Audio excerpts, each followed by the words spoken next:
down to the last two teams. Covered with peanut butter and boogers. Turtle Beach's Stealth 700 headset has an insane 80-hour battery life with quick charge, so you rarely have to even think about charging it. The Stealth 700 has the industry's first ever cross-play dual wireless transmitter system. That means you can seamlessly switch between your consoles and PC with just the click of the button. And it gets even better. While being connected to your console, the Stealth 700 can connect with your phone for music streaming or taking calls at the same time. Listen to your favorite songs while gaming, all done with the Stealth 700. Turtle Beach doesn't just have amazing headsets, though. They've got every gaming accessory you could ever want, and they're all high quality at prices that don't break the bank. From flight and racing simulators to controllers, keyboards, and mice. Turtle Beach is the ultimate gaming cheat code. Get the ultimate immersive gaming experience with Turtle Beach today. For a limited time only, head to turtlebeach.com and use code WEEKLYWEIRD for 10% off your entire order. That's 10% off your order at turtlebeach.com with promo code WEEKLYWEIRD. Don't delay, get the perfect gift now. Happy holidays from Turtle Beach. All right, now it's time to get into the wildest, weirdest, craziest, stupidest headlines from around the world this week, starting with a little bit of gamer news. Yeah. New report claims gamers spend more time watching videos about gaming than playing games. This damn younger generation, why don't they learn how to play the games like we used to do instead of watching people play the games because it's cheaper? I mean, I don't like watching other people play games. I don't see the enjoyment in it at all, which I think is a generational thing because people younger than me, they don't have that problem. And I think with like a lot of kids, like they'll watch hours of gameplay of a game before they ever own the game. Or if they ever own it. Yeah. I don't get it. I mean, it's a great way to save money. Watch someone else play through the game. I mean... With these modern games anyway, you're just pressing the button to move the cutscene along. No, sit down, son. Sit down, child. I'll tell you the best way to save money on gaming. Just have one game that you play over and over again. Yeah. Civ 5 and Balatro. Civ 6. Civ 6 and Balatro. Yeah. I've had Civ 6 for like almost a decade now, and I recently just started. I'm like, let me look at my Steam achievements. Yeah, there's a few of these I don't have. Yep. Let's try to get them. I finally finished every single deck and ante in Balatro. It's 100% complete. Now I'm just working on the challenges. But I will be 100% at that game very soon. Yeah, that's the best way to save money on gaming is just have one game that you play, and that's it. Yeah, hyper-focus on one thing. Yeah. You don't need to watch all the videos and whatnot. That's time you could be spent playing on the one game that you own and play. Yeah. So there you go. Why I regret using 23andMe. I gave it my DNA just to find out I'm British. Ew. This is like when Hank Hill found out he was born in New York City. Oh, no. I can't get my Texas license plate. Oh, cool. I'm British. This is like... Hooray. Yeah, I've never been interested in this DNA shit. Never done it. Isn't 23andMe currently being sold to the highest bidder? Yeah, that's another thing. It's like that data, who knows what happens to it? You gave it away, you idiot. Yeah. You gave it away so you could find out you're like 1% black and then think you can say the N-word now. Yeah. Which is like a lot, that's why a lot of people do it. This person's like, well, I don't know what else to do. I bought my family crest from, yeah. You're walking I got my Scottish land declaration and, well, that's it. Yeah. I guess my DNA information belongs to Blackstone now. It seems like when people do these tests, they're either disappointed that they're like, yeah, you're English, German, and Irish, like fucking half this country. Or, worse than disappointed, they're mortified to find that they've been living their life as if they're 100% Italian or Irish or something, and they find out that they're not. They're actually a lot less Irish or Italian than they thought, and it causes an identity crisis. Or they find deep, dark secrets about their family. Yeah, or they find out that like their dad isn't really their dad. Yes. So yeah, all those things, like everything. I don't know a whole ton about my family history, but I know enough that taking a test like this wouldn't really tell me anything I don't already know. If there was something important to know, my grandma would have told me before she died. Yeah, she had her chance. Yeah. She blew it. Man disrupts TV interview about women feeling unsafe in public spaces and refused to leave. Yeah, it's British TV. The British TV news segment where they're interviewing just women about times that men have made them like uncomfortable in public and they had to like leave. You know, like right now. And literally in the middle of this, some dude comes up and sits like on the bench between them, and they're like, he's like, what? What problem? I like to have a laugh too. Yeah, and because it's Britain, they blurred his face. If this was America, they would have left that face up there, and they would have found this man immediately. Yeah. Unless he assassinated a healthcare CEO, and then they would never find him. Mm-hmm. He must. The cops are like, doesn't look like anything to me. I guess he must have left the city. I guess he's gone. Yeah. Oh well. Guess he's still on the loose. I'm sure that's the one time he'll do anything like that. It's not like there's any other people in this country who meet the exact same specifications as the person he did murder. So, everyone else, come on out. It's safe. Yep. But if anyone sees him try to jump a subway turnstile, you let us know. Yeah, we will gun him down. that will be what it takes. Yeah. Bananas in pajamas kidnapped and held for ransom by mafia. The real ones? Yeah. The real bananas? This show was on in the U.S., right? Yeah, I think so. It's like Australian, like bananas in pajamas are coming down the stairs. I don't know. It might have been based somewhere else because that did happen a lot with 80s and 90s television. It was just brought over and then redubbed. Yeah, I don't know. I'm curious because I didn't. I definitely. I think I was too old for I didn't watch it, but I vaguely recall like hearing the theme song. But yeah. I wonder if they dubbed it in American English or left it in the original. Anyways, one of the old Bananas actors revealed that when they did a little tour, a press tour, they went to Russia and someone stole the suits. No. The mafia stole the suits and held them for ransom. Yeah. And they refused to pay. They would not be intimidated. They called back to HQ and they're like, how much do those suits cost to make? And it was like significantly less than what the mafia was asking for. And they're like, okay, we'll just go home then, I guess. I'm not gonna make you go drop off money with the Russian mafia. Chinese man trapped in well in Thailand for 3 days as villagers mistake cries for help for ghostly sounds. Yeah, you don't want to fall in a well.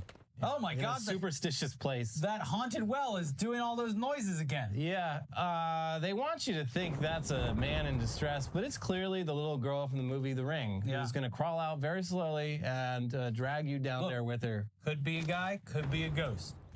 But I know that I'm not getting anywhere near it to find out. Yeah, walking by the well, you hear, help, help. I don't think so. That's exactly what a ghost would say. I don't think so, buddy. In fact, I'm going to tell everyone else in town, don't listen to the well. Yeah. Don't even look down it. We got a haunted well over there. Don't go near it. There's a ghost in that well with a Chinese accent. Mm-hmm. Not even just a ghost, it's a foreign ghost. Not even Thus proving that ghosts are real and they are from our plane of existence. That's right. They have different accents and languages. We don't want anything to do with that. So we'll just wait it out. You know what? We'll just seal it up. But I guess some snitch in the community was like, maybe it is a person. They probably There's one in every horror movie. They probably flew a drone over it just to be safe. Let the robot do this dangerous work. Yeah, maybe they called the Ghostbusters. That's the Thai version of the Ghostbusters. $4 million Connecticut mansion burns down after residents fry turkey in garage on Thanksgiving. Well, can someone pull the turkey out of the freezer? I think it's just about rock solid. Nice and tough. And make sure we do this inside so that when it does inevitably explode, the grease goes everywhere and immediately hold that turkey with your hands and walk right over and just bloop, drop it in. Yeah. I mean, at least it sounds like there were no skin burns, which is what would happen if you dropped an ice cold turkey in a deep fryer. Don't do that. Yeah. But this is kind of wild because people have been deep frying these turkeys for years. We've seen so many local news clips and government agency clips of like what happens if you do this wrong. This is such a widespread, horrific issue that we need to come out and let the consumer know you can't do it this way. You will risk bodily harm. Even if you don't even if the turkey is fully thawed, even if you're safe about adding the turkey to the fryer, you can't do it indoors because flames can and will. No, Elliot. You don't understand. I was operating in the mysterious place between indoors and outdoors known as the garage. The garage. I don't consider the garage indoors. Not exactly indoors. It's only, if I press this button, there's only 3 walls. How could that be indoors?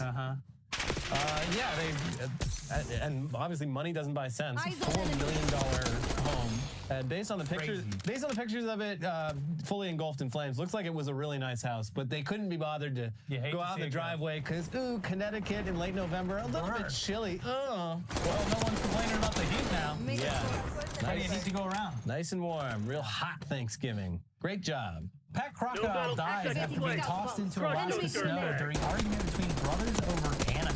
Troopers say. Okay, lots of questions. Pet crocodile in Alaska. Yeah, it's already weird to have a pet crocodile, but a pet crocodile in like one of the coldest fucking places in the country. It would die if it went outside at all. Well, I mean, I guess that's a great way of making sure your crocodile never tries to escape. Yeah. It gets 1 foot out the door and it's like, nope, I'm going back inside where it's nice and warm. But it must have been a very heated argument over anime to result in one of them killing the other's crocodile. I don't know enough about anime to speculate, but maybe you guys can put in the comments what kind of anime argument, a specific argument, would cause this kind of bitter hatred between two otherwise loving individuals. Subs or dubs? I mean, that's like the most basic one, but I don't think anyone's like killing each other's pets over subs versus dubs. It's probably something way more niche, way more esoteric. Let us know. Liquid Death and Depend unveil pit diaper. So you don't have to brave those long bathroom lines at your favorite music festival or venue. Yeah, I mean, you spend all that hard work getting to the front of the show so you can get in the pit, and then you're like, oh, geez, I've pounded 6 liquid deaths in the past hour. My bladder is full. Oh, God, but I have to give up my spot in the pit. Not anymore. Just piss your pants. No, you see, there's proper etiquette on it. You turn to everyone around you and you say, excuse me, I need a bio break. And then they give you a bathroom pass. And then you leave to go use the bathroom. And then during the song, you walk back and you show every single person on the way back to the front that you have your pass. Yeah. That you were actually up there and you need to get back. Yeah. Or you could just piss yourself in the pit. You could. I mean, I've seen videos of dudes pissing in the pit. Yeah. It's not cool. They're going to sell a lot of these coming up real soon for New Year's Eve. Times Square. I mean, I don't think people are just gonna buy the normal Depends. Yeah. They don't need the special Liquid Death Leather Daddy version. My diaper's got a skull on it. Pretty cool, huh? This isn't your regular diaper. No. This is a diaper for cool big boys. It's a cool diaper, and it's not gay. This is like the big dick toilet. You got to make the necessary, eventually necessary products. Big for men. dick diaper. Yeah. You got to make them cool. XL. I'm gonna Magnum diapers. Yeah. Yeah. Listen, I may be incontinent, but I'm still hanging dong over here. Yeah. I'm only incontinent when it comes to piss. Yeah. I can still control my cum. Ladies. Well, anyways, speaking of drinks and marketing, Miller High Life is making a cologne that it says smells like a dive bar. I mean, this almost appeals to me at this point. I haven't been in a dive bar for so long. I kind of miss it. It would bring back so many memories from my 20s that I've probably forgotten. Mold just off the and smell. Tobacco and rotting beer. Yeah. That smell is, as we learned on Bar Rescue, that smell is just the taps not being cleaned for long periods of time. Yeah. And now they've distilled it into a delicious smelling cologne. Mm-hmm. Wow. If your dad left for cigarettes many years ago and never came back, you can get this cologne and spray it around the room. And it's like he's there again. Yeah. Well, yeah, it's a good room freshener. Yeah. Room defreshener. This house is too clean. People are gonna think I'm. Was someone's dad just here? People are gonna think I'm like OCD. This house smells amazing. Mm-hmm. Get me the dive bar smell so I can seem more humble than I am. Yeah. Canada man jumps on polar bear to defend wife from attack. Damn. The ultimate wife guy. Yeah, she chose the bear, and the guy was like, "Nuh-uh." I choose the bear. Step aside, wife. I mean, listen, all the wives watching out there, I want you to turn to your husband right now and pitch that situation to him. Say, we're walking out of the house. There's a polar bear in Canadian winter in the driveway, and it's coming for me, the wife. What do you, the husband, do? I take the shark every time. It's a crazy move. These bears are dangerous. Yeah, it's the one of the most dangerous animals on the planet. Like, polar bears are even bigger than grizzly bears, and even more dangerous. They are not one to be fucked with. And it's pretty wild to just be like, no, I will personally fight this polar bear because I love my wife that much. I will risk death, and he lived. He got fucked up, obviously, but he'll live, and now he gets to hold this over his wife's head for the rest of their lives. I was gonna say she might wish that she's dead soon enough. She's never gonna hear the end of it. I wish the bear had won. All this gloating and walking around telling the whole town. Yeah, they finished their dinner, and he's got his dirty plate, and he's just like, well, not gonna clean itself. oh, okay, I guess the guy who fought a bear to save your life would do the dishes tonight instead of the person whose life was saved. I suppose. I guess it's my fault. It would be funny if this guy was a total piece of shit in every other aspect. That would be hellish. If you were literally like on the verge of divorce, like things have fallen apart. There's no repairing this marriage, and then your soon-to-be ex-husband literally saves your life. At that point, I would think it was a setup. Yeah.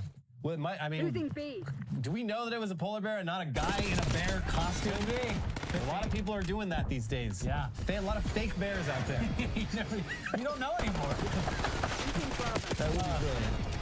West Virginia could have 4 different governors in 2025. Here's why. Get confusing or stupid or... I mean, it's already a confusing, stupid, pointless place. I'll just continue never thinking about West Virginia. Well, I'm going to make you think about it right now. So, West Virginia Governor Jim Justice, the guy with the big fat bulldog that he likes bringing on stage, he is currently the governor until January, but he also just won a Senate seat. The Senate gets sworn in early January, but the new governor of West Virginia doesn't get sworn in until mid-January.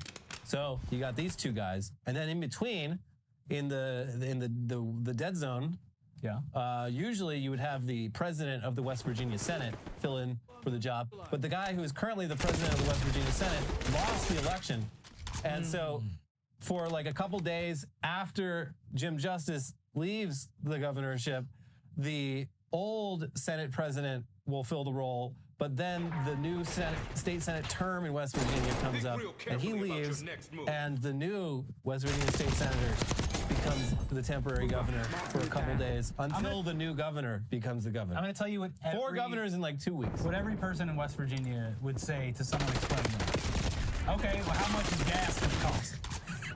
What do I care? Big Justice, the kid with the Costco? Big Justice, he's my governor, that's all. I don't give a shit. It was an egg. I'll give that 3 booms. How many booms for an egg? Just tell me what I need to know. Governor Big Justice. That's going to be reality someday. I mean, maybe President Rizzler. Yeah. Be a hell of a portrait. Yeah.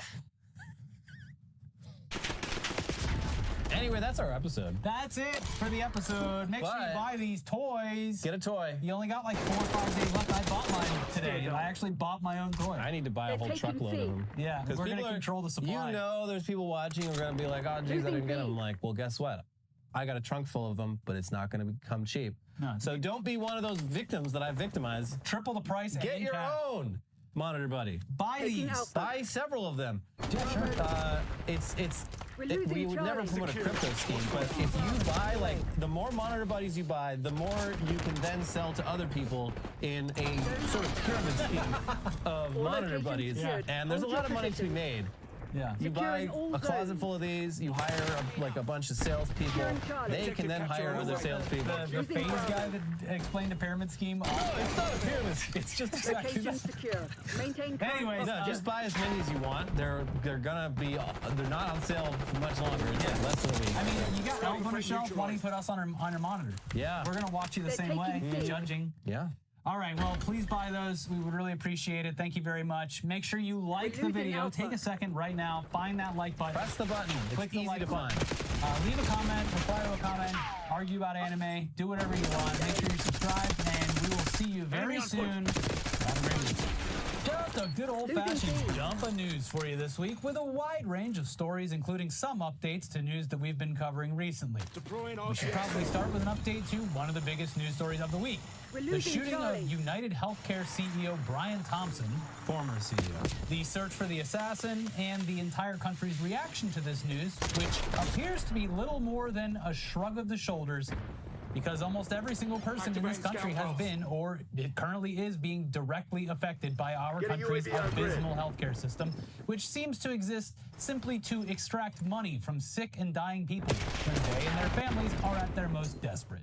So even the post about their CEO's death on United Health Group's Facebook page resulted in tens of thousands of users reacting with the ha-ha emoji. It was the majority of the reactions. By a large margin. It was like 6,000 total reactions, 5,000 of which are the crying, laughing emoji. And then like another several hundred of thumbs up. Yeah, and that has grown in the hours since it became public, and now it's like 50,000 ha-ha emojis on the post. So like we said, as of when we filmed this, the assassin was still on the loose. But there were some new developments in the search for a motive, and it appears as though the most obvious answer is turning out to be the correct one. That the shooter, or someone who hired the shooter, was most likely motivated by the American healthcare system, or United Healthcare specifically. During a recent press conference, the NYPD announced that bullet casings found at the scene had the following words written on them: deny, defend, depose. 3 words starting with the letter D. Now, this would get updated later with officials clarifying that the bullets only included the words delay and deny. But you see where this is going. This guy was clearly targeted because of his job in the industry. And as many have pointed out, these words clearly resembled the words from a popular book from a few years back titled Delay, Deny, Defend. Why insurance companies don't pay claims, what you can do about it. Well, damn, I guess we know how that book ends. Brutal. Yeah.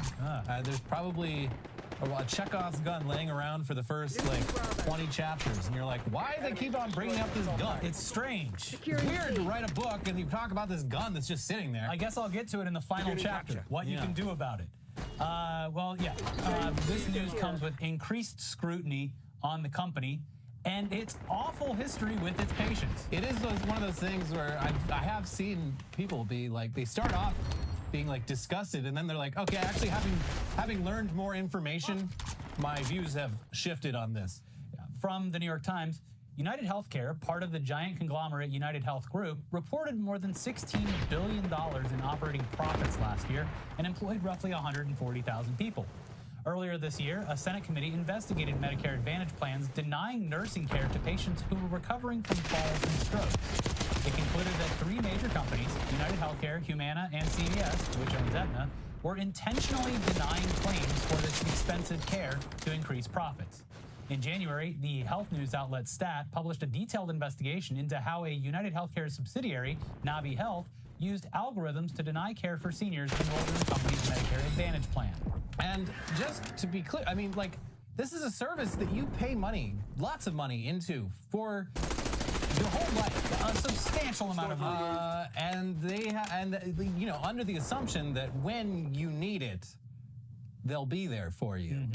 And instead, what happens in so many cases is you spend cumulatively over the course of decades hundreds of thousands of dollars on health insurance, and then when you need health insurance, they're like, it's a bit of a rut pull, actually. Do it, actually. Especially when you're, as they're describing here, elderly and have been paying into a system for decades and then get ripped off. It's brutal. And also your family members who are dealing with this.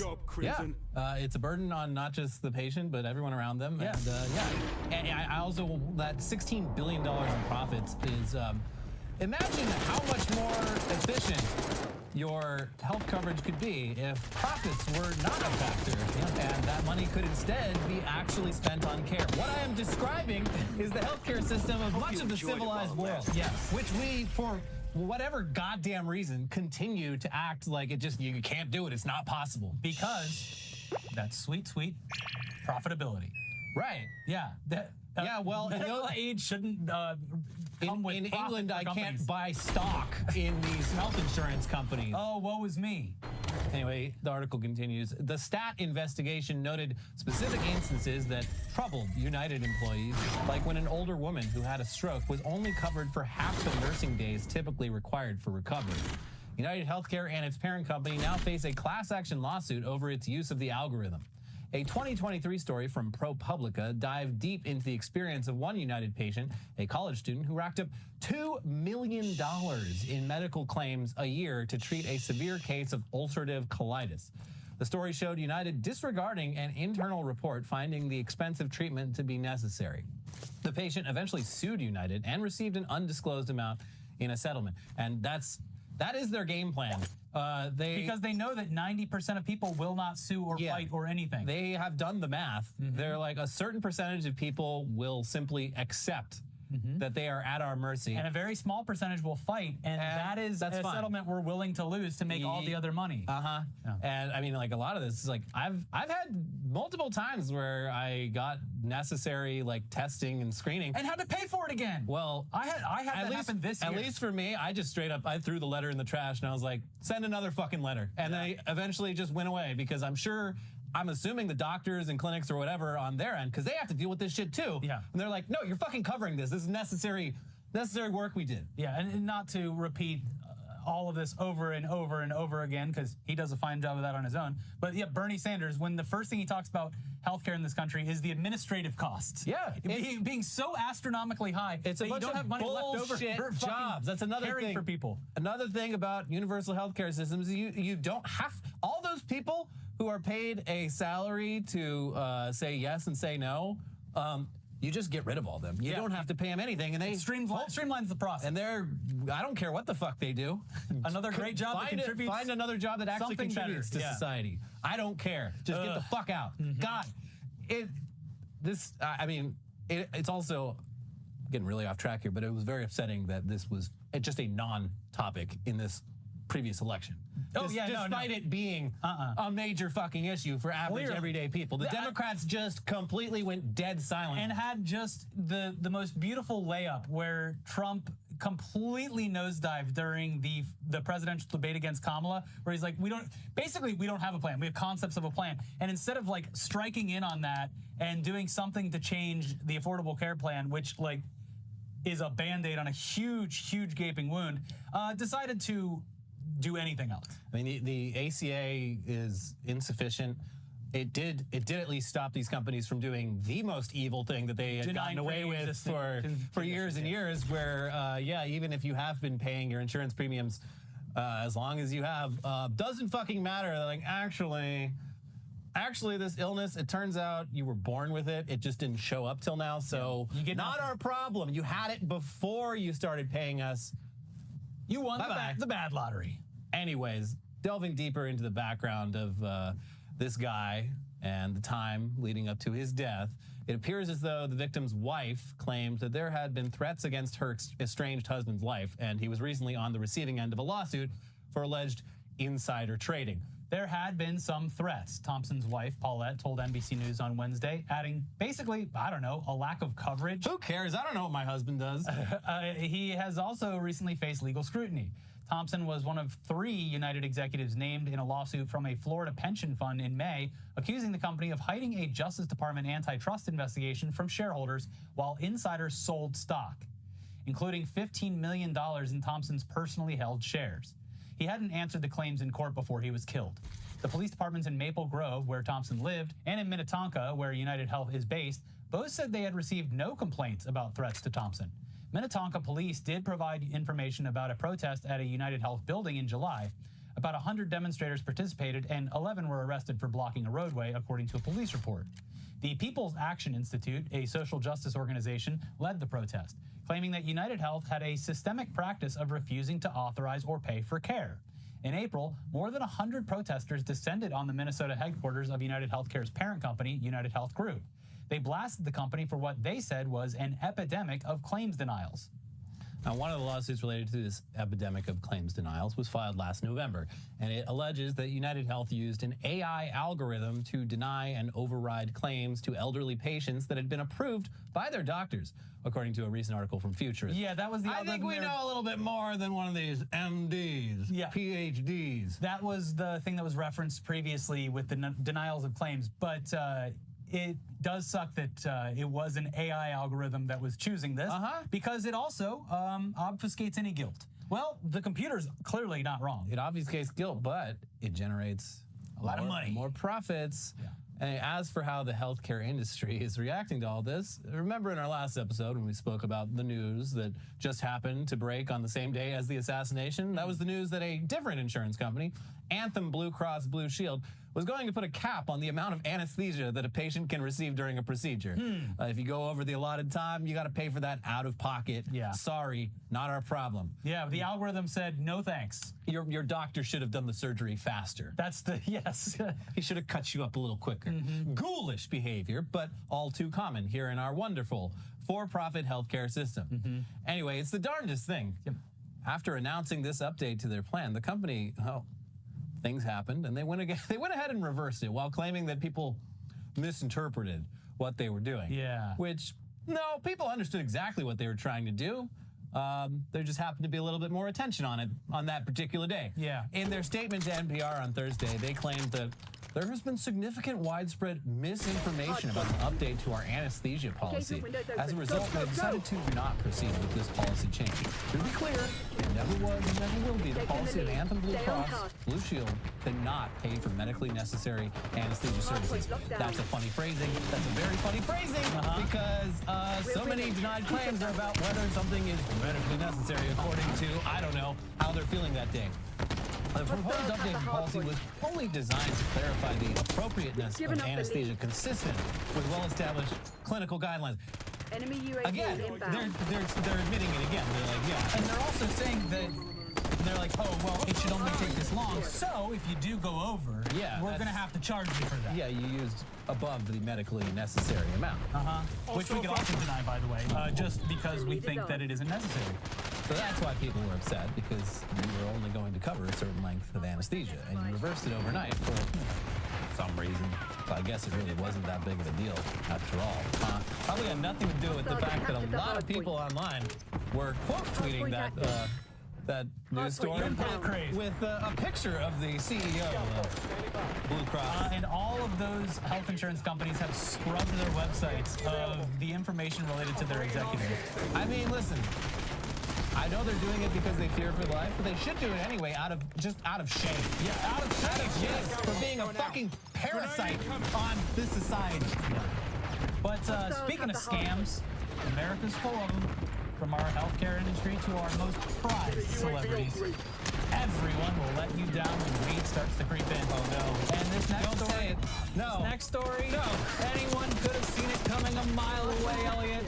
Well, No. except for the alleged victims who put their faith and life savings. No, it can't be.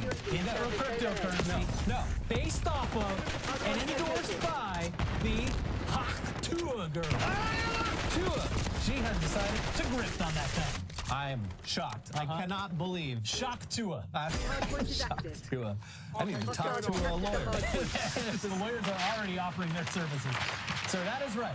Now, unbeknownst to most of the world, crypto shitcoins are still as big as ever. And there's a new scam every week. So I guess when you see that America's sweetheart, Haley Welch, a.k.a. the Hawk Tua girl, endorsing a new coin, some might think that gives it some legitimacy. The Hawk Tua girl wouldn't lie to me. Yeah, surely the blowjob podcast girl wouldn't rip me off. Or unwillingly or unwittingly become the face of a product that was always going to be a rug pull. Except that is exactly what's happened over the past 48 hours or so, as the Hawk meme coin went from launched to worthless as quickly as you could say, spit on that thing. Obviously, it's extremely difficult to feel sorry for anyone. We're launching the coin, boys! Come get it! I don't feel bad for any of these people. No, you were dumb enough to load up on the Hawk coin in an attempt to get rich because, yeah, listen, as far as we can tell, there's no point in this coin other than as a speculative asset. What is the utility of the Hawk Tua coin?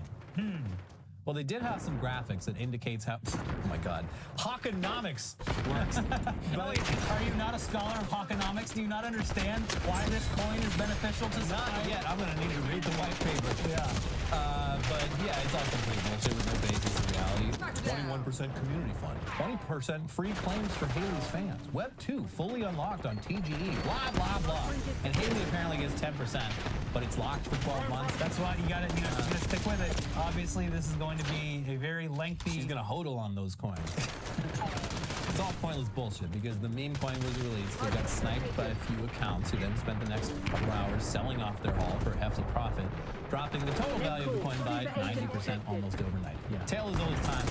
Happens every day. Yeah, new suckers though are being born, and some of them weren't around to get ripped off during the NFT craze. Some of them are finally old enough to say, look at that adult, Haley Welch, that successful adult. She would never steer me wrong. There's no way the Hawk Tuah girl will milkshake duck herself in less than a year of becoming famous. It's just simply not possible. As a young person who is itching to get their hands on a relevant cryptocurrency, I looked at this and I said, yes, the girl who runs the podcast based on a blowjob technique where the only sponsor is an online casino, that is exactly what I'm going to invest my money in. Yeah. They're claiming the Hawk Tuah girl. She ruined my finances. People spent their money on these coins, lost everything. Yeah. Now they're very upset at Haley Welch. Again, this is the internet, so people can just log on and lie about their investments, but the rug pull was very real. And Ms. Tuah has been posting follow-ups on her social media account, as well as hosting Twitter audio spaces that was conveniently joined by YouTuber CoffeeZilla. Oh God, he's the Chris Hansen of... You never want to see that name pop up when you're doing audio space. He grilled her and the others behind the project about the launch. We'll get to that in a second, but first, here is the largest example of someone claiming that they were scammed by the launch of Hawk. Hi, at Haley Welch X. My $35,000 that I purchased of Hawk is now $2,000 after 10 minutes of buying. I am a huge fan of Hawk Tuah. What? I'm a huge fan of Hawk Tuah, but you took my life savings. I purchased your coin Hawk that you were so excited about with my life savings and children's college education fund as well. Imagine explaining any of this to like someone literally 1 year ago. You didn't mention that you were going to buy 97% of the supply and sell it almost immediately to make a large profit. Why didn't you mention that? If I would have known that information, I would have not purchased your coin. Yeah, these people doing rug pull should tell people that they're doing a rug pull. They basically are. By announcing the coin itself, they're announcing the inevitable Not rug pull. clear enough. I didn't get the message. That's why the snipers exist at all. Please help me or who I can contact for refund. If not, I will be forced to use legal action. I know you have to contact the Paul brothers who set this podcast up and gave it its only sponsor, that stake gambling website. Oh, yeah, I mean, listen. She's definitely not absolved, but I guarantee she didn't know what the fuck it was. Absolutely not. If anyone remembers, one of the first public appearances she did after she got famous was being flown out to like an Asian crypto conference. Oh, I didn't even know that. Yeah. But yeah, this is clearly the Paul brothers doing. They have a lot more experience with this sort of thing. Or, look, she's at a very weird stage of her fame. Potentially the end of it, but at a point where she's probably getting a lot of offers frequently, but the space that she operates in and the success of her podcast being so fleeting might have some less than legitimate companies seeking her out. Yeah. So someone probably wheeled the dump truck up to her and said, okay, look, you spit on this video, we've released a coin, you make this much money, end of story. Yeah. And what does she care about her image? Yeah. My brother in Christ, you bought the coin. Like, yeah, it's your fault. You I did mean, this. and this person claiming to lose all this money, it's almost certainly fake, but I want to believe. the damage to idiots who were stupid enough to actually take a gamble on this meme coin, they did lose millions of dollars collectively.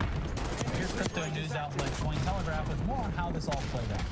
The launch of viral influencer Haley Welch's Hawk Tuah meme coin sparked outrage across social media as the newly launched token briefly pumped and then dumped rapidly, following a controversial deployment involving allegations of snipers and insider wallets.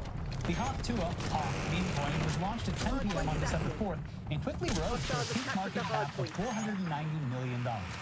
The price of the token then plummeted and was trading at a valuation of $41.7 million at the time of publication, marking a 91% downturn in less than 3 hours, according to Dex Screener data. According to aggregated data from Bubble Maps and Dex Screener, a mix of insider wallets and snipers, entities that rapidly buy up huge amounts of the token supply at launch, controlled between 80 to 90% of Hawk's supply at launch. Their reporting continues, and they add that lawyers are basically licking their lips upon seeing the deployment of this meme coin. Several users on X claim to have filed complaints with the SEC over the meme coin, and law firms have begun advertising their services to those who lost money to the coin. Did Haley Welch spit on your thing? You may be entitled to compensation. Yeah. In a December 5th post to X, Berwick Law requested that anyone who lost money on the meme coin contact their firm and learn about their legal rights. If you lost money on Hawk, contact our firm to learn about your legal rights. Our firm represents thousands of NFT and token investors in securities matters. This is attorney advertising. You heard correct. We want your business. I mean, it's got to be a lucrative niche in the law business. Wallet chasers. You gotta wallet chasers. You gotta educate yourself on a bunch of fucking bullshit, but like, there's probably a lot of money to be made. Not so much on settlements, but on clients. Yeah. Desperate clients who've blown their money on something stupid and really want to get it back. Yeah. Anyway, all this drama led to the appearance of CoffeeZilla in the Twitter Spaces that Hawk to a girl was hosting called the Hawk Truth. Where he accused her of participating in a scam, among other things. Here's a few highlights. Hey, this is one of the most miserable, horrible launches I've ever seen in my life. Okay, then why the fuck are you on? I've been tracing it on chain for a while. You guys generated over $1 million in fees while y'all's fans got rug pulled. There was snipers, but there was also insider trading. There's so many expenses. Who makes the money on the fees? Someone just made over $1 million on fees. Who made it? First of all, the fees were there with Meteora pools, and that goes to, yes, the creator, right? Which is who? Who does that? Who does that belong to? That belongs to the project. It's a foundation that is running this project. How much does she own of it?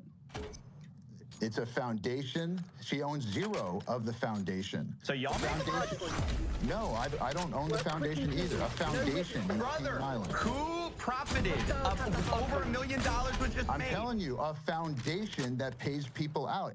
What the hell? This is the worst tokenomics I've ever seen, and it is a scam. It's not a scam. And I'm sure there'll be some length of video about all of this, but that's where we're at with the meme coin drama. You can only imagine that we're getting very close to, of course, the inevitable launch of the Boom Coin from the Costco guys. You know, that whole universe, where you can stake the coin in order to receive Rizzler gems and airdrop double chunk chocolate cookie. If you hodl your Boom Coins, you'll be visited by the Rizzler, who will donate a double chunk chocolate cookie into your wallet. It sounds like it has more utility than the Hawk 2 coin. But yeah, all of this nonsense, this crypto nonsense, it makes sense when you realize that a podcast, basically exists because of the Paul brothers launching it, promoting a gambling website. The release of a scam cryptocurrency was always right around the corner. Soon enough, we'll be lacing up those boxing gloves. Yeah, to fight Mike Tyson. To get in the ring. She's going to fight Mike Tyson and George Foreman and, hell, Muhammad Ali. Why not? Anyway, we're not above making a living on the internet, but we prefer not to scam you, so we have sponsors instead. Yeah, we do things the old-fashioned way. Advertising. People pay us to talk about their products. To talk to you. To talk to you about So we will be right back with more news for today. But first, let's thank Manscaped for sponsoring the show and giving us the most delightful copy to read when we're doing these advertisements. Yeah, and keeping your presence all nice and sharp. Yeah. For some, it's the most wonderful. .com/free news dump. That's applied across 7 boxes. New subscribers only. The verified plan. And free HelloFresh meal by going to HelloFresh.com/free news dump.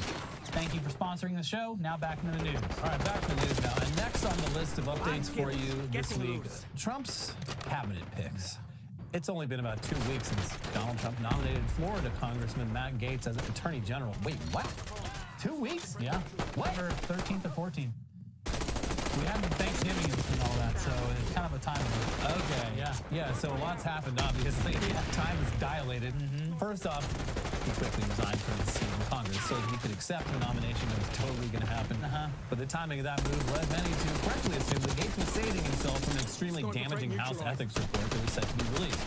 They put the report on hold, but lawyers for the victims eventually went public with more information regarding the case against Matt Gaetz, who would ultimately give up on the nomination after it became clear that he would have a difficult time being confirmed by the Senate. Yeah. This made way for Trump's next pick, Pam Bondi, to accept the nomination. She's a whole can of worms, and we've already talked about her in a previous episode, but right now we're talking about Gaetz, whose future is uncertain at the moment, but he at least has one less thing to worry about. That's right. His friends in Congress have officially succeeded in blocking the House Ethics Report from going public. We did it. Here's CBS News with more. House Republicans on Thursday blocked 2 Democratic resolutions that would have compelled the House Ethics Committee to release a potentially damaging report on its investigation into former Representative Matt Gaetz, voting to refer the matter back to the committee. The votes came after President-elect Donald Trump announced last month that he intended to nominate Gaetz for Attorney General, prompting intense scrutiny over the Florida Republican's background and the House Ethics Committee's investigation into allegations that Gaetz engaged in sexual misconduct and illicit drug use. Democratic reps Sean Casten of Illinois and Steve Cohen of Tennessee introduced twin privilege resolutions, forcing floor action within 2 legislative days. In a 206 to 198 vote, all but one Republican voted to refer Casten's resolution back to the Ethics Committee. In a statement, Casten accused his Republican colleagues of voting to sweep these allegations under the rug and set an unfortunate precedent. He said he would continue to pursue the report's release. Well, he definitely did that shit. And it just keeps coming to life over and over again, no matter what. Every time he's brought back into the limelight, more stuff comes out. So it's like, at this point, what? Didn't you traffic a child? What could that report say that hasn't already been said? Yeah, But probably some pretty bad shit. Yeah. Now, another one of Trump's early cabinet picks was Fox News host Pete Hegseth. He ran into trouble almost immediately when it came out that he had paid a settlement related to the alleged sexual assault of a coworker. Now, even more accusations are coming out. Pete Hegseth claimed that, listen, if I'm confirmed by the Senate to run the Department of Defense, I promise to stop drinking. Hostiles have captured the hard point. Seems like a fair deal. Yeah, that's the ones that All the allegations against me are about me getting fucking blackout drunk and doing something bad. So if I just stop drinking, you get the good Pete every day. definitely promise to do that. Yeah, listen, I only ever drink when I'm in a high-stress situation. And being the Secretary of Defense seems like a pretty easy job. So this will not be a problem for 4 years. Here's CNN's Manny Rogers. Pete Hegseth told incoming Senate Armed Services Chairman Roger Wicker that he wouldn't drink if confirmed the job. He views the job as so important that he volunteered that, Wicker told me. I didn't ask him. Okay. Clearly something you would offer as a bargaining chip if it were something that were quite literally altering your life in a significant way. People who can control their intake aren't going to promise to give up drinking for something because it's not affecting them, and they hadn't even thought of suggesting that. Yeah, the fact that he decided, Step it up. unprompted, to start going around telling people that he promises to stop drinking if confirmed to the position tells you everything that you need to know. Well, like, because so many stories have come out about him. Yeah, acting pretty wild while shit-faced. But his latest promise to be a very good boy. Hegseth comes with a recent New Yorker article that goes into detail about his drinking as well as other misconduct allegations, which also led to other outlets looking into this and finding out that, his drinking's been a big problem over the years. Yeah. Here you go. Hegseth's record before becoming a full-time Fox News TV host in 2017 raises additional questions about his suitability to run the world's largest and most lethal military force. A trail of documents corroborated by the accounts of former colleagues indicates that Hegseth was forced to step down by both of the 2 nonprofit advocacy groups that he ran, Veterans for Freedom and Concerned Veterans for America, in the face of serious allegations of financial mismanagement, sexual impropriety, and personal misconduct. A previously undisclosed whistleblower report on Hegseth's tenure as the president of Concerned Veterans for America from 2013 until 2016 describes him as being repeatedly intoxicated while acting in his official capacity, to the point of needing to be carried out of the organization's events. The detailed 7-page report, which was compiled by multiple former CVA employees and sent to the organization's senior management in February 2015, states that at one point, Hegseth had to be restrained while drunk from joining the dancers on the stage of a Louisiana strip club, where he had brought his team. The report also says that Hegseth, who was married at the time, and other members of his management team sexually pursued the organization's female staffers, whom they divided into 2 groups, the party girls and the not party girls. And regarding his drinking while at Fox News, Pete Hegseth, President-elect Donald Trump's pick for defense secretary, ranked in ways that concerned his colleagues at Fox News, according to 10 current and former Fox employees who spoke with NBC News. 2 of those people said that on more than a dozen occasions during Hegseth's time as a co-host of Fox and Friends Weekend, which began in 2017, they smelled alcohol on him before he went on air. This is a morning show, right? Yeah, I believe so. Jesus Christ. Yeah, so, and the labeling of over a dozen times is that Hundreds over a dozen. that means you've lost count. That Yeah. means someone's just like, I don't know. Yeah, know. certainly. Would you say more than a dozen? Yeah, I'd say more than a dozen. Yeah, and he's only working weekends. This wasn't a daily thing, so... Multiple weeks, apparently. Those same 2 people, plus another, said that during his time there, he appeared on television after they'd heard him talk about being hungover as he was getting ready or on set. One of the sources said they smelled alcohol on him as recently as last month and heard him complain about being hungover this fall. Everyone would be talking about it behind the scenes before he went on the air, one of the former Fox employees said. Whew. Yeah, definitely someone that you want in charge of the nation's military. But he promises, so, you know, sometimes you just got to believe. Like, who out of all the jobs in like the government or like cabinet positions That you need to be sober for? this is the one where your ability to answer the phone at literally any hour of the day or Yeah. night is pretty fucking important. So, yeah, seems bad. Yeah. As for one of Trump's other early picks, another announcement was Tulsi Gabbard for Director of National... Gabbard. Director of National Intelligence, which was a bold choice for sure. And seeing her change from campaigning for president as a Democrat to full-blown Trump sycophant, been quite the tale. Domination. Quite a few years. But You know what language now you're we might have an expected to idea of get how done. Tulsi Gabbard broke her Securing brain. Alpha. Honestly, I'd say it's a bit worrisome, especially considering she is slated to become the Director of National Intelligence. Apparently, she really likes getting her news from Russian state Alpha television. secure. Yeah, that does align pretty well with her Putin-friendly statements over the past couple of years. Taking And she's B. already been called out countless times by Democrats for being a Russian asset. And she's gone on TV in the past to essentially parrot direct Russian talking points. So I guess it's good to at least see this partially Claim the confirmed. advantage, now hold it. Not that it matters at this point unless Senate Republicans are willing to come out against her, but whatever. With more on the viewing habits of our next Director of Intelligence, National Intelligence, here's ABC News. Former advisors to Gabbard suggest that her views on Russia and its polarizing leader, Vladimir Putin, have been shaped not by some covert intelligence recruitment as far as they know, but instead by her unorthodox media consumption habits. 3 former aides said Gabbard, who left the Democratic Party in 2022, regularly read and shared articles from the Taking Russian Bravo news site underway. RT, formerly known as Russia Today, which the U.S. intelligence community characterized in 2017 as the Kremlin's principal international propaganda outlet.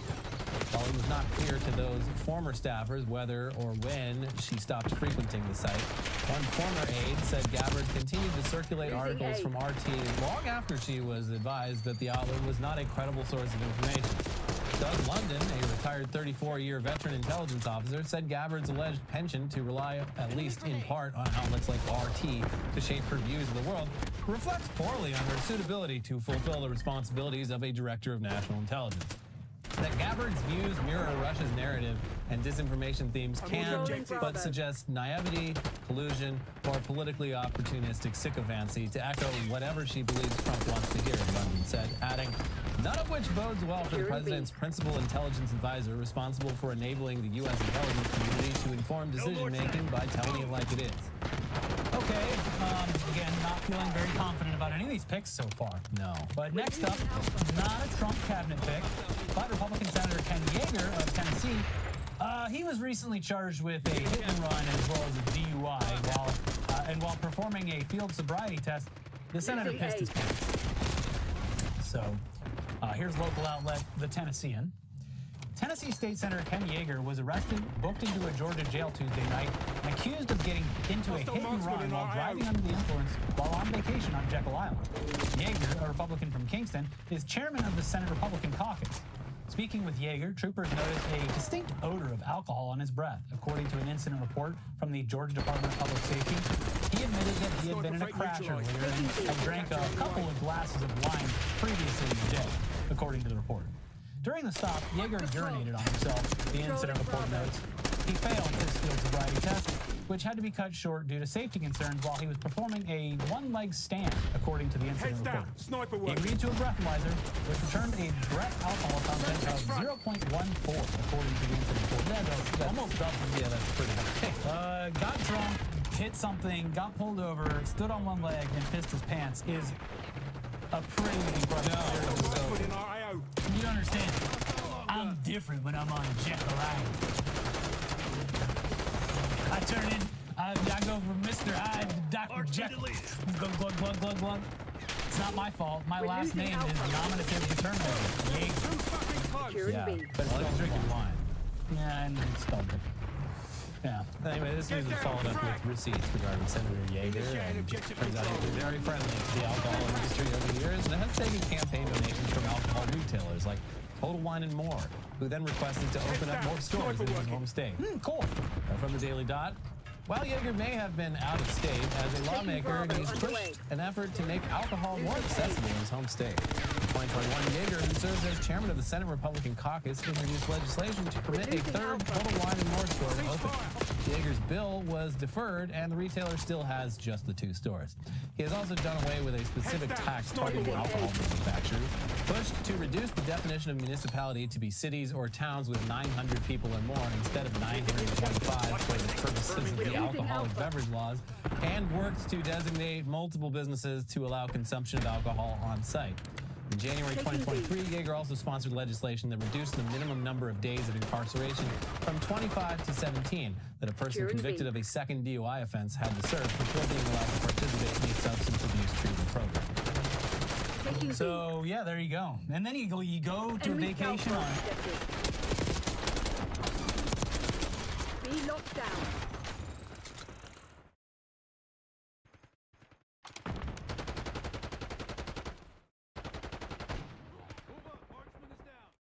Losing Bravo.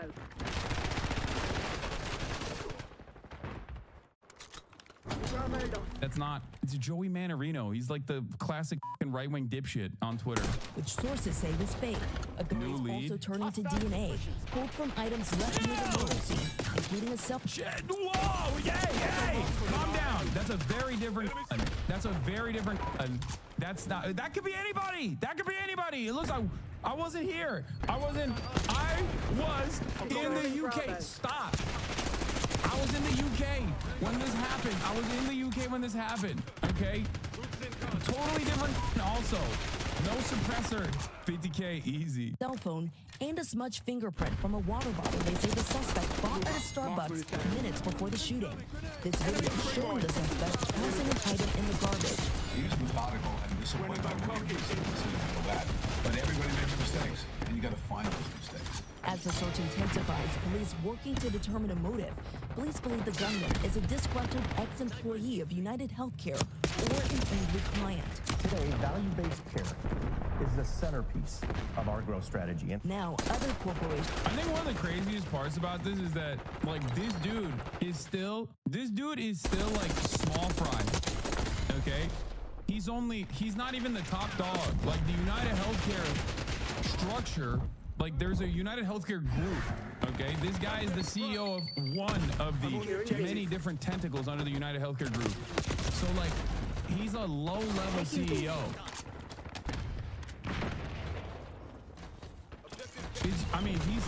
He's still Controlling Bravo. not a good guy, okay? His actions are not great, right? His actions were not great. But it is interesting to think that, like, there are still, less accessible people that are out there. I heard that some pharmacy techs were saying yesterday no claims are being denied, where usually is like 30 to 40% getting instantly denied. Yeah, it's a really interesting situation, isn't it? I mean, we saw Blue Cross Blue Shield Anthem reverse their decision like overnight to no longer offer coverage to anesthesia over a certain period of time. Like if you go under with anesthesia for if you go over a predetermined time frame, if you're taking anesthesia for a longer than a predetermined time frame, like they will not cover it anymore. They said that they weren't going to do that. And then they very quickly reversed that decision. I wonder what happened. And then Kathy Hochul was like taking, Kathy Hochul was basically taking credit for it. And insurance companies on high alert, reassessing security for their senior executives. And investigators are looking into the possibility that the gunman used what's known as a veterinary gun, typically used on farms and ranches. But now that the suspect may have slipped down, they're really leaning on the public to help. You know, those photos that you've shown are the clearest ones yet, and they are hoping someone out there can recognize them. And Morgan, other companies are now taking notice and taking... He was the CEO of United Healthcare, which is the insurance division that makes up 3/4 of the UHG's revenue. Action when it comes to security now. Yeah, this is really shaping up corporate America. We have several companies, insurance companies alike, scrubbing bios of the top executives from their website. Just this morning, we're learning that Centene, it's another major insurer, announced that it's not going to do its in-person investments in security. The city instead, they're going to move it virtually. All of this to protect their employees and executives. So again, we've got heightened alert, not just in corporate America, but among these insurance companies. This ripple effect across the country. Morgan, thank you. Yeah, a time frame that doctors don't determine either. The insurance would determine it. But that's just how it is in America. That's my point. That's what's so frustrating about it. That is what's so frustrating about this process. And not only that, but also, they used AI. United Healthcare started using AI to deny claims. And it skyrocketed the number of denials that they were engaging in. And for the record, even the deny, depose, defend book that everyone is pointing to, like, that book itself is not exactly a great book either. Like, that's a pro healthcare insurance book, but it's so bad. Healthcare in this country is so bad that they even got capitalists who are pro healthcare insurance that, you know, are criticizing it. Okay. United CEO Andrew Whitty gave an address to the company today, leaked to me, telling employees we guard against unnecessary care and to tune out the critical noise. Has been disturbed by the amount of negative and in many cases vitriolic media and commentary that has been produced over the last few days, particularly in the social media environment. And I want to reassure you of a few things. Firstly, we are going to continue to make sure that we put patients, consumers, and members first, as we always have done. The mission of this company is truly to make sure that we help the system improve by helping the experience for individuals get better and better. There was nobody who did more to try and advance that mission than Brian Thompson. And there are very few people in the history of the US healthcare industry who had a bigger positive effect on American healthcare than Brian. And we are going to make sure that we not only acknowledge and honor that legacy of Brian, but we will continue it. Our role is a critical role, and we make sure that care is safe, appropriate, and is delivered when people need it. And we guard against the pressures that exist for unsafe care or for unnecessary care to be delivered in a way which makes the whole system too complex and ultimately unsustainable. So we're going to continue to make that case. We will continue to do the work we do. And I have never been more proud of this company and our colleagues and what this company does on behalf of people in need across the country. I encourage you to tune out that critical noise. Yeah, they're basically changing. They're basically like hiding the board of executives and their names and stuff like that. People have been trying to get their Wikipedia pages deleted. Okay, and it's really interesting. So Lonabox uploaded a video pertaining to respond to my 2 videos on him. And I actually think this is the first to... For most people, it's like perfectly packaged drama slop. It takes 1 second to lie about a person, and it takes an hour to break down exactly why this is wrong.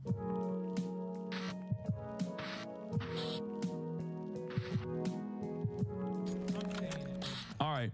Speaking of actual fun, we're going to do Bad Empanada, who is now turning into Good Empanada, okay? Who did a video specifically on a classic Keemstar Orbiter slop YouTuber by the name of Willie Mac Show and addresses some of his criticisms of me.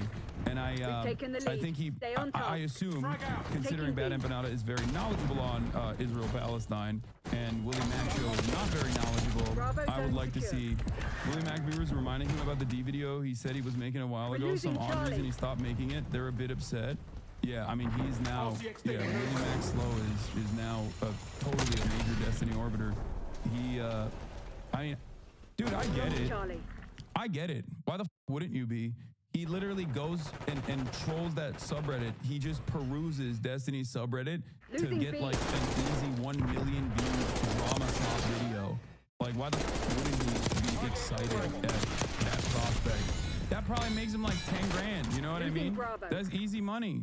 It's easy money to just not know a single damn thing about Israel-Palestine and just be like and make like a Hassan Bad video. You know?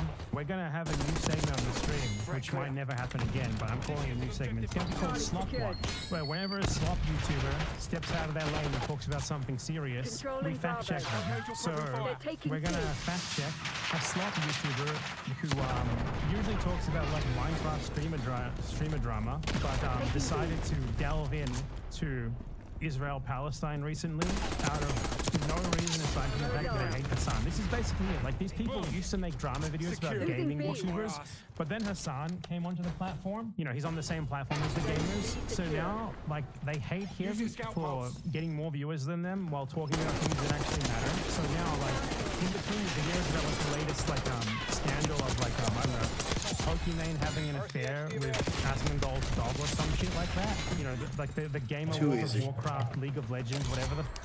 I'm just throwing out words that I don't know what they mean. You now have this guy who has the brain power of like an almond telling us what to think about geopolitics, what to think about genocide. So we're gonna check out what Willie Mac Show has to tell us. Just check out the direction of his content. The direction of his content is put someone with lots of followers in the title. There is not a single video on his channel that is not about another YouTuber. And by far the videos that get the most views are the ones about Hassan, so that's why he's making them. So let's check it out. Let's see what he's got to say. Let's fact check him for as long as we reasonably can until it becomes so grating that we would prefer not to live anymore. Let's check it out. Let's start documenting Hassan for his blatantly false reporting. Why do you talk like that? Why do you talk like that? What is this voice, for one? This is not a real person's voice. I thought my video voice was bad. What's this? Insane meat munching. He made like 20 videos on you. I know. Can you explain what a grifter is and how you're not one? A grifter is a person that doesn't have any sort of like firmly held convictions or any sort of interest in the subject matter that they're covering. And they're basically simply covering it because the algorithm boosts that sort of commentary. Like for example, if someone has no interest whatsoever in the ongoing genocide that Israel is engaging in Gaza, right? And the only videos that they've ever actually, the only time they've ever actually afforded their platform to talking about this issue is to specifically farm drama off of a polarizing content creator such as myself to just basically say my reporting on it is bad. And you know, the fact that they have no like real experience in this field whatsoever, and they're simply just like aggregating clip chips off of you know, a particular subreddit, that would be a perfect demonstration of someone who is a grifter.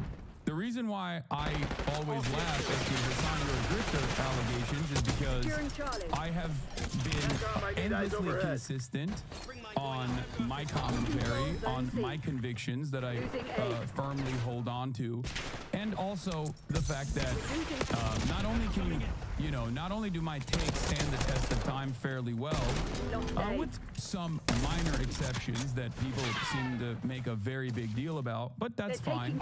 Grifting to the left is the most idiotic thing that you could possibly do. If I had no real conviction, if I had no real, genuine, personally held political opinions, why the would I grift to the left?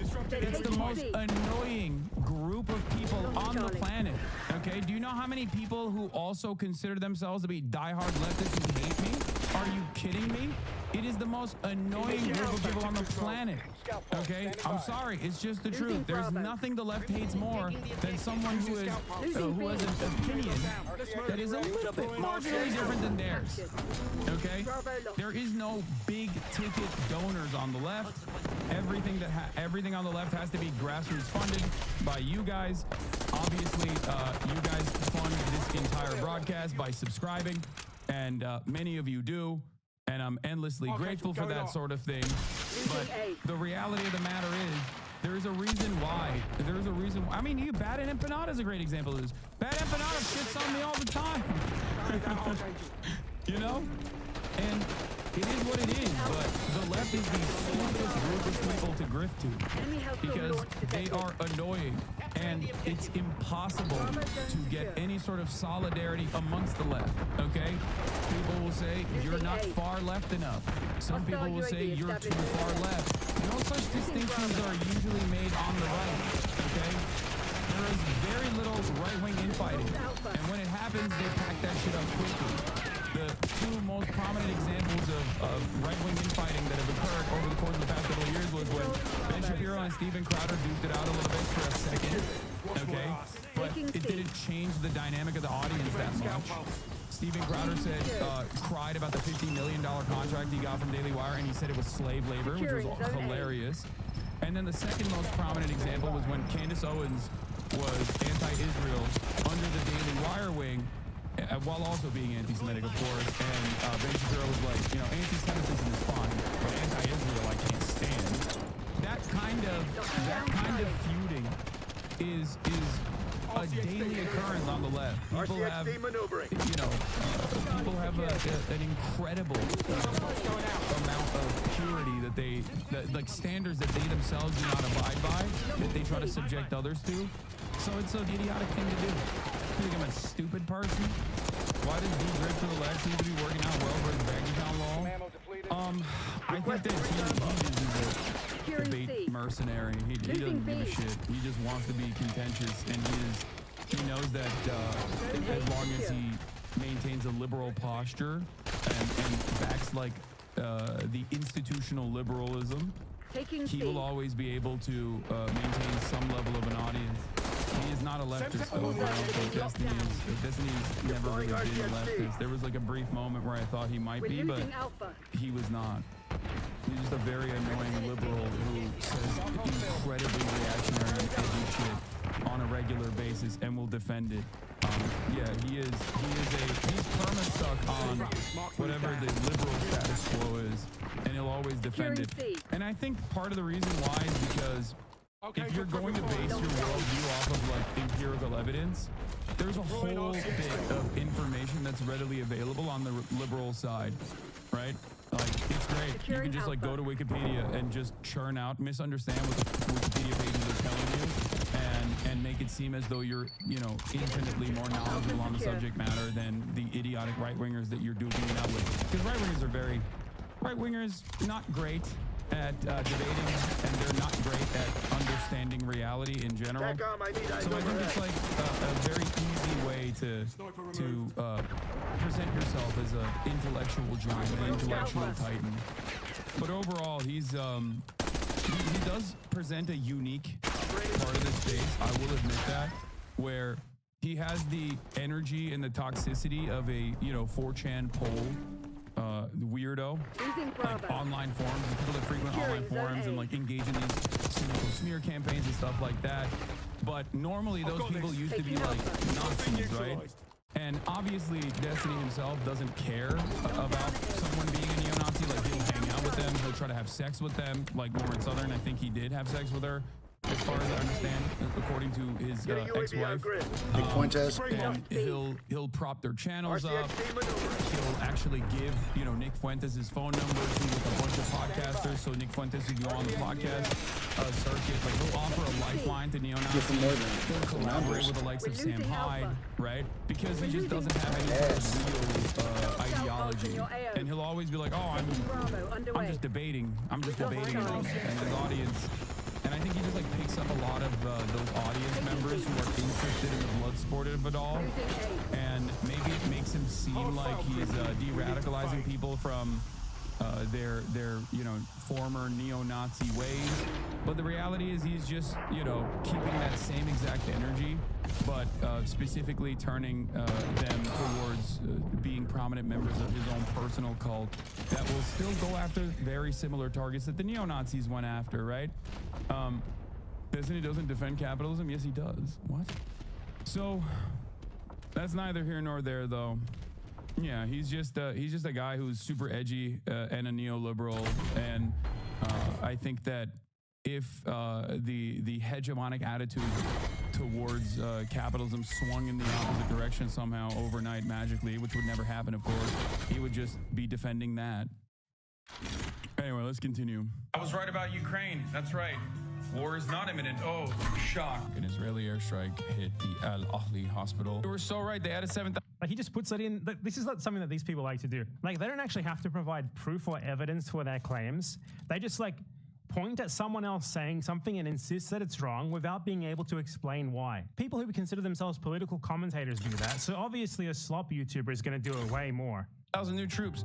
So what's going to end up happening is that by April, this is going to be done. If didn't bomb the hospital, change title. That's crazy. This is my first time actually encountering the Willie Mac Show video now by way of Bad Empanada watching it.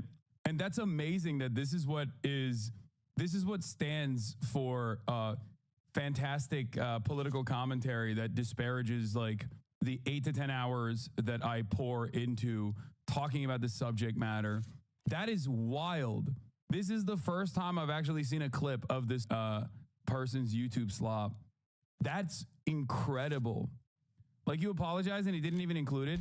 I mean, the notion that this will be done by April is you quoting Elon Musk. I'm pretty sure Lamau. I don't even know what that's about, but it is pretty funny that I straight up sent a bunch of citations for Marx himself on Marx's econ actually involves against the weird pseudo-left debater ideals, and he straight up said to me he didn't care because it's not what people debating him say. He doesn't care about truth. I don't even know what you're talking about.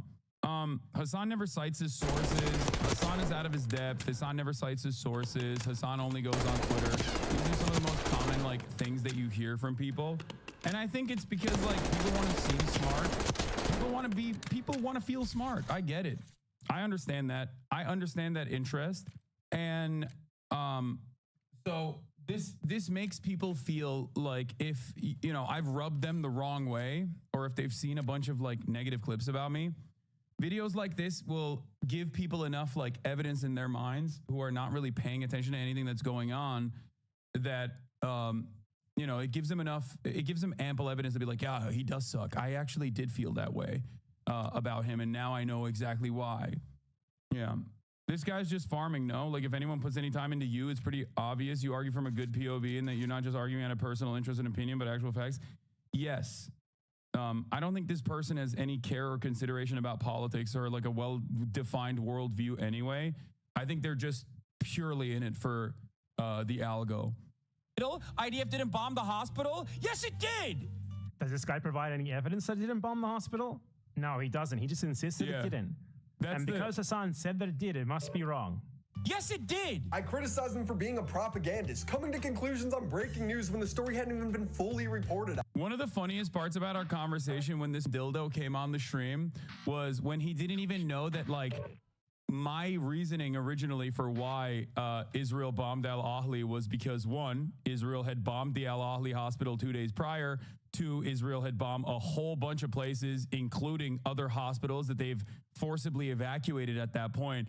And 3, BBC and every other Western outlet had also obviously arrived at that same conclusion early on in the morning. Why else? Why would they not arrive at that conclusion? It makes no sense to be like, oh, this must have been a rocket misfire. And last but not least, of course, once again, in the Al Ahli situation, which they never talk about anymore, by the way, They only bring up Al Ahly if you're a dumbass who doesn't know anything about what has happened so far. And there's plenty of people who don't pay attention. So I think that's the reason why they, watch videos like this. Okay. I do find it very funny that these guys will be like, the only time they ever talk about it is like, remember the last time Hassan said Israel bombed Al Ahly, which, forensic architecture had already debunked time and time again, Israel's counter narratives about what was going on. Like what Israel claimed had actually happened, which the media took and immediately ran with. Israel has blown up every hospital since then, every single one. And not a single peep from these dipshits to be like, oh, I'm sorry that I said Israel never bombed the Al Ahly hospital or that they would never bomb any hospitals. They bombed every university and every hospital since then. It's so stupid. You right now is the same thing. You are somehow coming to incorrect conclusions about something literally a year later. So you don't even have that excuse. And you always do. I'm just saying. No, like this, you're doing it in real time. The other part about this story that's like really interesting, the dynamic that is really interesting about like a drama slop farmer like Willie Maxwell is that the subject matter is me, right? I'm the subject matter of his video. He didn't even have the talking points Get a UAV in the air. He supposedly had like real serious convictions over. He had to go back and watch his YouTube video to debate me on it. And if I'm the subject matter of the video, like my statements on like what I actually meant should be valid, right? But no, of course not. There's no reason to hear what I have to say because there's no real interest in understanding the truth. You're doing it in real time, bro. Over the course of an 8-hour broadcast, if you look to literally 3 moments, how come nobody else shut up as much as you did that does 8-hour broadcasts? Because no one has the most psychopathic fandom like idiots like you who can sit through every minutia. Isn't it great? Like, you're just supposed to like look at this and assume that he's right or something. He doesn't actually need to make any arguments, doesn't need to provide any proof of his claims. You just look at this and it's like, well, does he actually do that at some point? Let's find out. It's like, look at all these things that I'm insisting is sort of self-evidently bad.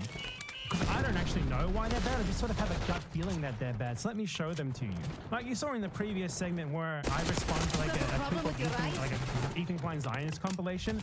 Rather than just showing you the clip and insisting, oh, this is wrong. I told you why it's wrong. This guy shows you a clip and you're just supposed to listen to it. And I guess it's wrong just because he's pointing at it, I guess. To find a flippable moment. To find a flippable moment to be like, he sucks, he's bad. That's the reason, dickhead. All right. Follow this up by interviewing a terrorist eating a propaganda about taking hostages. You think he had terrorist, right? You can just brand someone as a terrorist if you're this white guy who sounds like he's struggling to speak. You're this guy here. You can just say that someone is a terrorist, providing zero evidence for it. Why? Probably the best example of a grifter I can imagine. He has no passion for the conflict. He thinks he's debunking you on. Doesn't even have the talking points readily available. Yeah, I wanted to talk to him about Israel-Palestine, but he was like, no, I want you to simply watch my video. I was like, why the f would I do that, bro? I'm the person you're talking about. Just tell me what your anger and your frustration is, and we can go over it.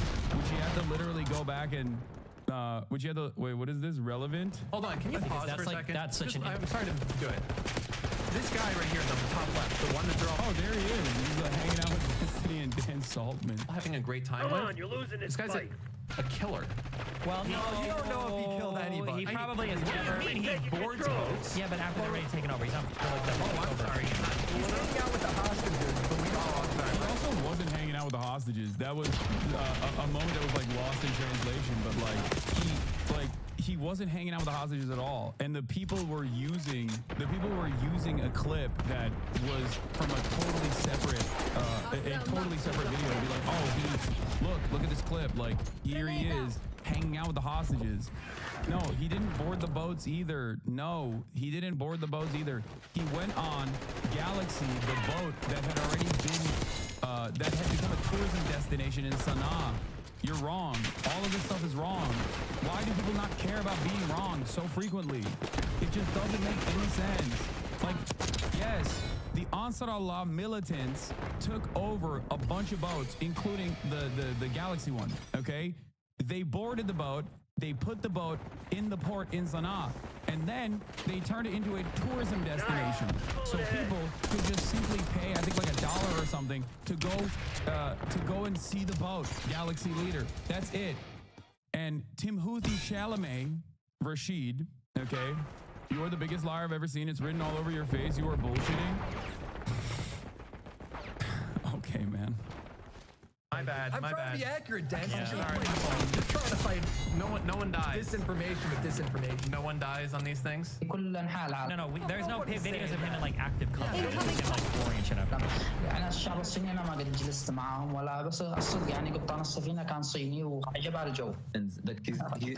He's saying he hasn't spent much time with Chinese people, but one of the captain was Chinese, and he did talk with them, and he danced. Like, this either is a mistranslation because the captain wasn't even Chinese, or he's just flexing. Okay. Some music with them, and he was vibing, so he like, I think he saw a clip of another earlier. It is a mistranslation. He either saw a clip. He's not flexing. He's joking. Oh, okay. I don't know, but he saw an older TikTok. Why is this video relevant at all? You're lying, Hassan. I can read your mind. It's a mistranslation. Qatari Cat, what is he saying there? You also have to remember, like, I can't understand what he's saying. He can't understand what I'm saying. That's why I had Fuad be the translator in this situation. But Willie does nothing. Willie does anything to not confront genocide and heaves his lack of care on you and everyone else. It's like deliberate placing of oneself to be negatively polarized. Like, who asked these to be political? I hate it. Anyway, but yeah, if you want the actual facts, if you want to know what is the reality, I asked him in the interview if he was a Houthi militant. I still maintain the position that I have every right to interview a Houthi militant or someone who is like a prominent member of the Ansar Allah administration. I think there was journalistic value to doing such a thing. When I thought that he might be a Houthi militant personally, because we saw all the clips and everyone was calling him like jokingly Tim Houthi Chalamet, I was of course very excited to do this. Okay, but the interview, in my perspective, at least, once he said he was not, of course, changed. Like the dynamic of the interview changed. And every single real news outlet, no matter how right-wing they are, have openly stated that they know that this person is not a militant anyway. Most people would be given props for bagging an interview like this. I know. The New York Times reached out to me to try and get their contact information. Okay? Yes. Other journalists like Jeremy Scahill, Ryan Grimm, and many others were like, that was a fantastic interview. I'm glad that, someone is out there capable of being able to reach out to these people and actually even humanize them. Because why wouldn't I? Anyway, let's continue. Is he a terrorist? He's an Arab in Yemen. Why else would he be a terrorist, right? Someone who, by the way, like, what terrorist attack has he committed? What terrorist attack has he committed? I can point to a terrorist attack that he was trying to participate in. What terrorist attack did this guy participate in? Could you point to that for us? Which one? What did he do? I'd like to offer, I believe his name is Rashid Al-Khalidi. We will crowdfund a GoFundMe so you can sue whichever one of these people you choose. This guy could be the easy target. There's precedent for this working because, for example, Sacha Baron Cohen's video Bruno, he framed a random Palestinian grocer as like a terrorist, and he ended up having to pay that guy hundreds of millions of dollars in a defamation case, or at least tens of millions. Rashid, my friend from Yemen, you have a chance at a huge payout here, and we will gladly crowdfund you. Pick like the most egregious of them. Call you a terrorist. I speak Arabic. Rashid didn't say any of that. Your translator speaking another dialect. Levantine opposed to Rashid's Yemeni dialect. He never said he took caught with the captain or the crew. I don't know what he said. I still don't to this day know what he said. But what I do know is I have no reason not to trust him when he says he's not a Houthi. Okay? He lives in Yemen.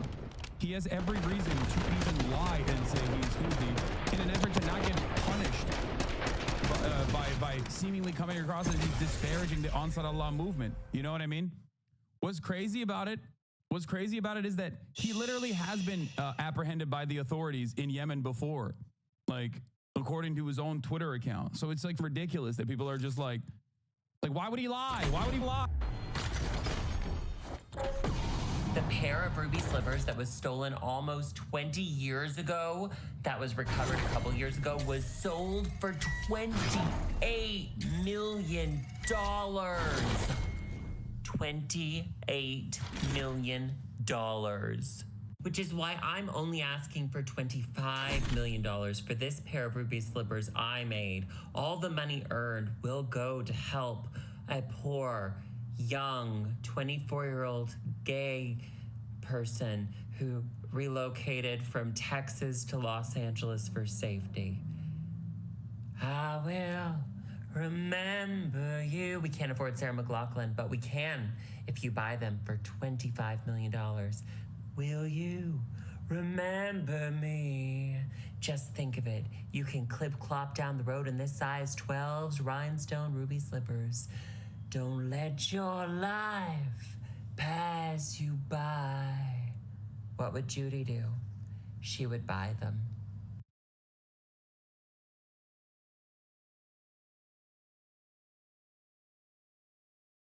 All right, so recently Anthony Jeselnik has been taking some shots at He has no reason to lie. He lives in Yemen, brother. He can just be like, yeah, I hate Jewish people and I'm Ansar Allah and we're doing this for anti-Semitism. If that was his genuine perspective, he could just say that, okay? What are you going to do? Cancel him? He's in Yemen. He could be killed tomorrow by an American bomb. Like, that's the point that I don't understand, that people are just like, you should have been debating him. You should have been debating him. And it's like, why would I do that? There's a person who is 18 years old at this point and has only known genocide his entire life, okay? Saudi and UAE-backed, America-backed genocide. That's all he's known. Americans are in Yemen. No, American bombs directly blow up parts of Yemen, though. They fly over it and, you know, lob rockets into even Sana'a and the ports and every other part of it. And let's get them in court trying to justify that label. I'd love to see that. That would be fantastic. Again, about taking hostages. He's saying he hasn't spent much time with Chinese people, but one of the captain was Chinese, and he did talk with them, and he danced to music with them, and he was vibing. So he This is funny, by the way, because not one of the captains in any of the ships that the Houthis seized in the anti-genocide blockade, by the way, literally a blockade against Western shipping, that to put pressure on Western countries and Israel to stop doing genocide. That's what that is. Nonetheless, there was literally no Chinese captain, obviously. How did he talk to a Chinese captain when there is no Chinese captain? What he did is he saw an unrelated video, a TikTok from before this was even happening, of like a ship captain who had docked in Yemen, like doing drugs with Yemenis. A Bulgarian at that, not even a Chinese. Because there's no Chinese captains in Yemen. No, there's no Chinese captains involved in this at all. So he's talking about a TikTok video that he watched. And these guys say like, okay, that's like dispositive evidence that he's a terrorist. Also, even if he had talked to a captain, how would that make him a terrorist? Is it terrorism when you speak to someone who was like a crew member of a ship that was seized in an anti-genocide blockade? Just speaking to them makes you a terrorist? Is that how this works? I would love to get this guy on stream to explain to us his logic and also to get him to present to us his evidence. He likes them, yeah. I mean, what it's so crazy. He's saying that they went over the cruise on these. Is the entire video just like him rehashing a video that he already made, where you're supposed to look at the clips and just assume that he's correct? That whatever he's implying. The answer is yes, by the way. For most people, it's like, it's perfectly packaged drama slop. It takes 1 second to lie about a person, especially when there is an overwhelming amount, amount of social conditioning geared in one way. And it takes an hour to break down exactly why this is wrong, while still taking into account the broader audience's personal hang-ups on the matter. Okay? You can just say, brown kid has a gun, terrorist. I have to now describe how terrorism is a political designation that is ultimately utterly meaningless. It has no legal basis, and that the likes of Nelson Mandela were on the terror watch list until 2008, when I conducted this interview with a person who wasn't even a part of the Ansar Allah movement, but even if he was, it still would have been perfectly valid. The Ansar Allah movement had not even been declared a terror organization, or rather the terrorism organization designation was going to take 30 days by the State Department to actually be implemented. Joe Biden had taken off the Ansar Allah movement from the terrorism designation in the State Department earlier, okay? How am I going to describe this to people who are just like, nah, I see brown guy, has gun, he's terrorist, he wants to kill white people, he probably has killed white people, you know? It's like when my boomer dad shows me a 15-second Instagram vid that's supposed to completely change my political perspective. It's all on how you package it that gets people riled up is insane. Yeah. And then besides that, Yemen, which is one of the poorest countries on the planet, has literally the highest rate of gun ownership per capita after the United States of America, which is ironic because, you know, you don't really immediately assume when someone with a gun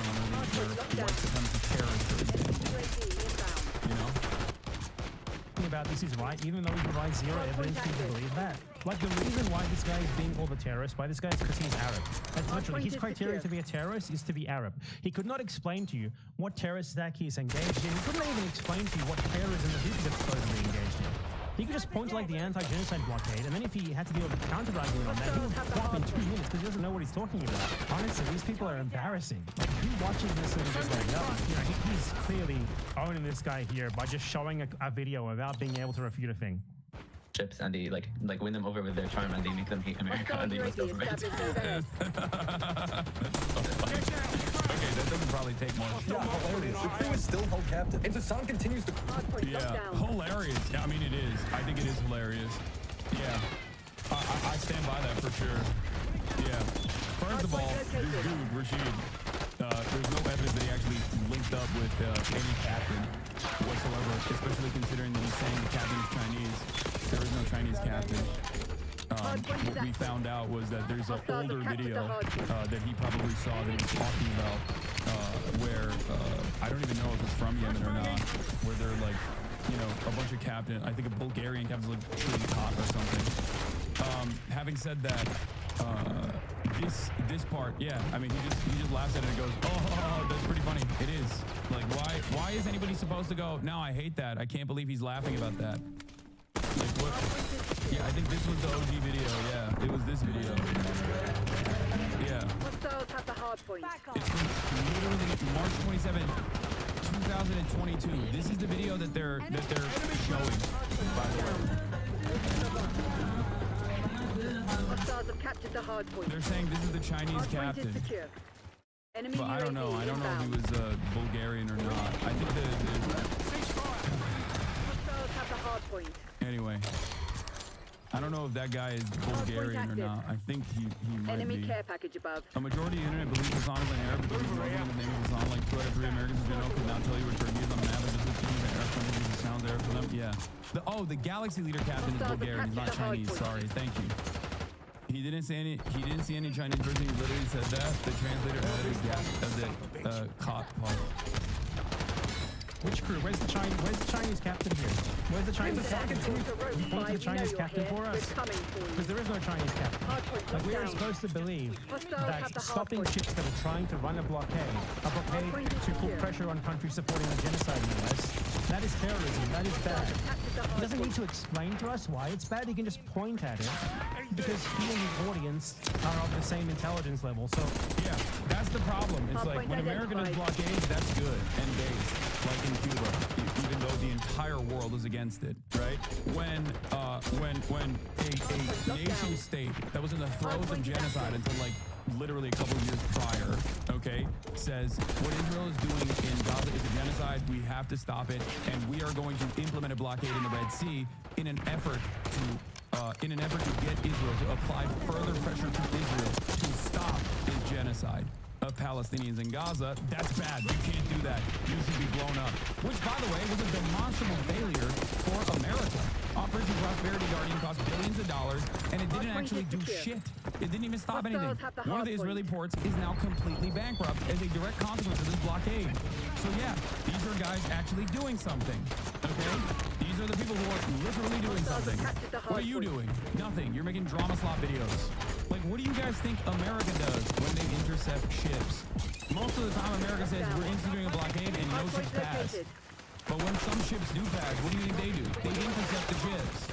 That's exactly what America does as well. They've literally stolen direct oil tankers going between Venezuela and Iran and shit. Like, what are we talking about? Like, what? So that's fine, that's valid. But when another country, God forbid, outside of the sphere of influence of America, engages in the same thing, then well, that's the biggest meaning thing you can do. That is completely unacceptable. You know, your Twitch stream doesn't change nothing. Until you go on TV like CNN and MSNBC. What are you saying, dude? You're like, just quit. Shut up. It does change things. It changes people's minds, okay? Yeah, U.S. embargo blocked coronavirus aid shipment from Asia. We've done such cruel, unimaginably cruel things to Cuba.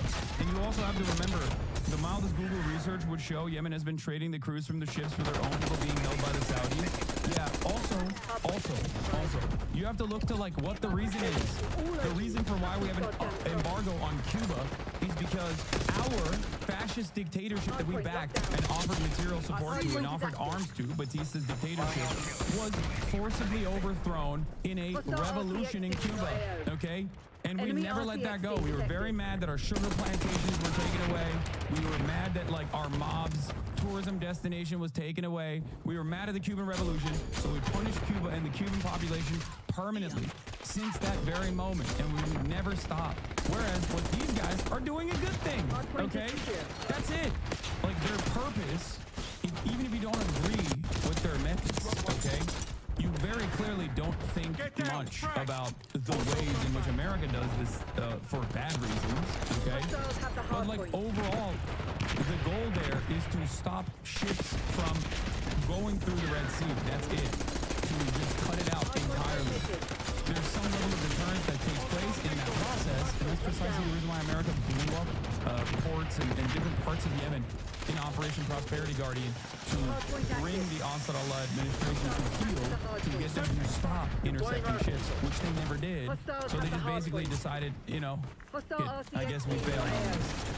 But the goal there was, you know, very clearly to stop all of these ships from moving through the Red Sea and instead to take the route of the Horn of Africa, okay? That was it.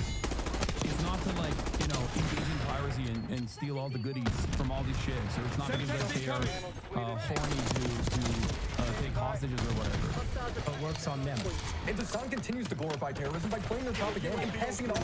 These are terrorists and this is their propaganda. These are terrorists and this is that. He doesn't even need to prove his initial claims. He just needs to point. It's true because I said so. Don't expect me to actually make any arguments. This happy music video. They love walking over like the American flag and the Israeli flag side by side. They will always like march on it. When you see music video, I'm expecting like, are you zoomed in on that? Stepping on the American flag and Israeli flag is just sort of self-evidently bad, I guess. You know, these genocidal imperialist nations. Bad example, Chris Brown dancing, you know. No, they do like, they do musicals. They're very musical people. Praising their leaders, all while hypocritically defending Russia and China's invasion of their neighbors. You call Crimea, I call it a part of Russian territory. That's what I call Crimea. I call it Crimea River. Spike the bullet into the kid. Why? Why would I ever? If I did something that was dumb. Bite the bullet. What? Like, he doesn't even make his argument. He does not make any sort of argument. Crimea is a part of Russian territory. It's just true. It is annexed by Russia. And what Ukraine did in that process after it was annexed by Russia, which was very different than Russia's current invasion of Ukraine, which is why it's been an ongoing, massive, inhumane military campaign that is killing thousands of people and has displaced millions of people. Okay, to make this comparison between Crimea and what Russia is doing in Ukraine right now is idiotic, and no one would take you seriously if you were to make that comparison. Okay, what Ukraine did in the aftermath of the Russian annexation of Crimea was to blow up the was to dam the waterways that were going in from Ukraine into Crimea. Okay, to completely shut them off from access to water, their natural water supply. Ukraine also was running with the mentality that Crimea was no longer a part of Ukraine when they did that. Okay? So why is this racist pig Hassan still not banned? Because no matter how hard you cry, most normal people understand offering analysis and offering context to global affairs, even if you don't agree with it, is not a bannable offense. Okay? There's a difference between doing that and just being like, I love Russia. I think what Russia is doing is good. I don't. It's very obvious that I don't think what Russia is doing is good. It's very obvious that I don't think what Israel is doing is good either. Okay? You can't just like hope that other people also get brain broken in the same way that you do. Okay? This is a clear example of extremism. They aren't even aware that America good is the pillar of their worldview and see any reason how anyone says otherwise a lunatic, but are arrogant enough to refuse to listen to reason. Yes. Okay? The question I always have for people is like, what do you do in that situation? What have you done in this situation? What have you done to be like, okay, you know, what Israel is doing is unconscionable, it's genocide, it's Nazi shit. What have you done? Okay? I'm not going to sit around and be like, well, you know, all these other people, they're, I would have dealt with it differently. Like, how would you deal with it? And as far as like Hassan is pro-Ukrainian and Chinese invasions, like I don't even know what he's talking about with respect to China's invasion. But as far as Ukrainian invasion, I've never been for invading Ukraine. There's never been a moment where I've been pro-invading Ukraine. And every single person has just like gone along with like all the NATO defenders have just so successfully been like, nah, Hassan loves Russia. He has always been on board with Russia invading Ukraine. It's just not true. And 3.5 seconds, spending 3.5 seconds in this broadcast will help you arrive at that conclusion very quickly. Okay? Don't let chat think that Willie Mack and his fans are spending any time thinking about any of these things that we're talking about. They simply do not care about this. I know, but this is important. Yes, I also did literally do a fundraiser for Ukraine as well in the immediate aftermath of Russia's unjustifiable and immoral invasion of Ukraine. Hey man, you notice that, right? He just shows you things and points at them. By my estimations, I would of course apologize for it. I have time. Yeah, by the way, the Russian government legit called me a homosexual influencer as opposed to the brilliant, brave Russian troops. So, you know, I don't think the Russian government considers me pro-Russia. I'm in time again. Name one time. He can't because he's never owned up to anything. Son, continue. You haven't proven anything. You just show clips and insist that you were correct. This is him doing an ad, of course. Moral consistency. Let's check it out, guys. Wait, we're talking about Jews? By some of the most inbred fundamentalist hicks. No, it's not only. It's so beautiful of you. I should go to the old city so I can get my fucking shit pushed in. By some of the most inbred fundamentalist hicks. No, it's not illegal. It's not. It's just talking about Jews. Would it be wrong? This guy keeps saying it was Wait, no, I'm talking about the ultra-Orthodox settlers. What the who would disagree with that? What do you mean? Like, he's just talking about Jews. Nice, dude. Yeah, I say that about Alabama too, dumb. Ethan got mad about that, but he also said that before. Ethan got mad about that? Ethan has said infinitely worse shit about Orthodox Jews. What the? He said they smell bad and shit. That is insane. I didn't even know Ethan said that. Are you serious? Oh my God. Like, in his latest video, he said he's planning on using that clip about you. There ain't no way. Ethan is going to use what you said about the settlers in a hit video in a few days. That is crazy. They're talking about your application of inbred towards ultimate service, applying it to just moments when you mentioned using the same bread. No, there's not. This is. It's been bad. The well goes far deeper than you would want to know. I mean, yeah. It's also kind of crazy that he's planning on doing that because it's like, didn't he literally film Orthodox Jews in Israel and call them like dirty and smelly and shit? That's crazy. Like I say that about the Amish too. I say that about right-wing Christian fundamentalists in Alabama too. Hassan said Jews are inbred. He loves saying that. I've got a little compilation going. That's the exact quote from Ethan. Taking the initiating objective control. Semtex incoming. He's probably like a white nationalist. He probably would think it's wrong if you call like dicey white Confederate flags in the US inbred hicks as well. Moral consistency. Okay, let's check this out. Let's see. The first 3 minutes of the video aren't even original content. It's just him showing clips for like really dumb people to get angry at.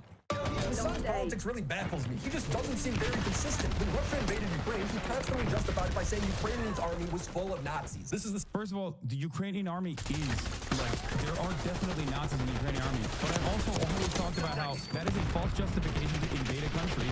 And the Russian army also has Nazis in it too.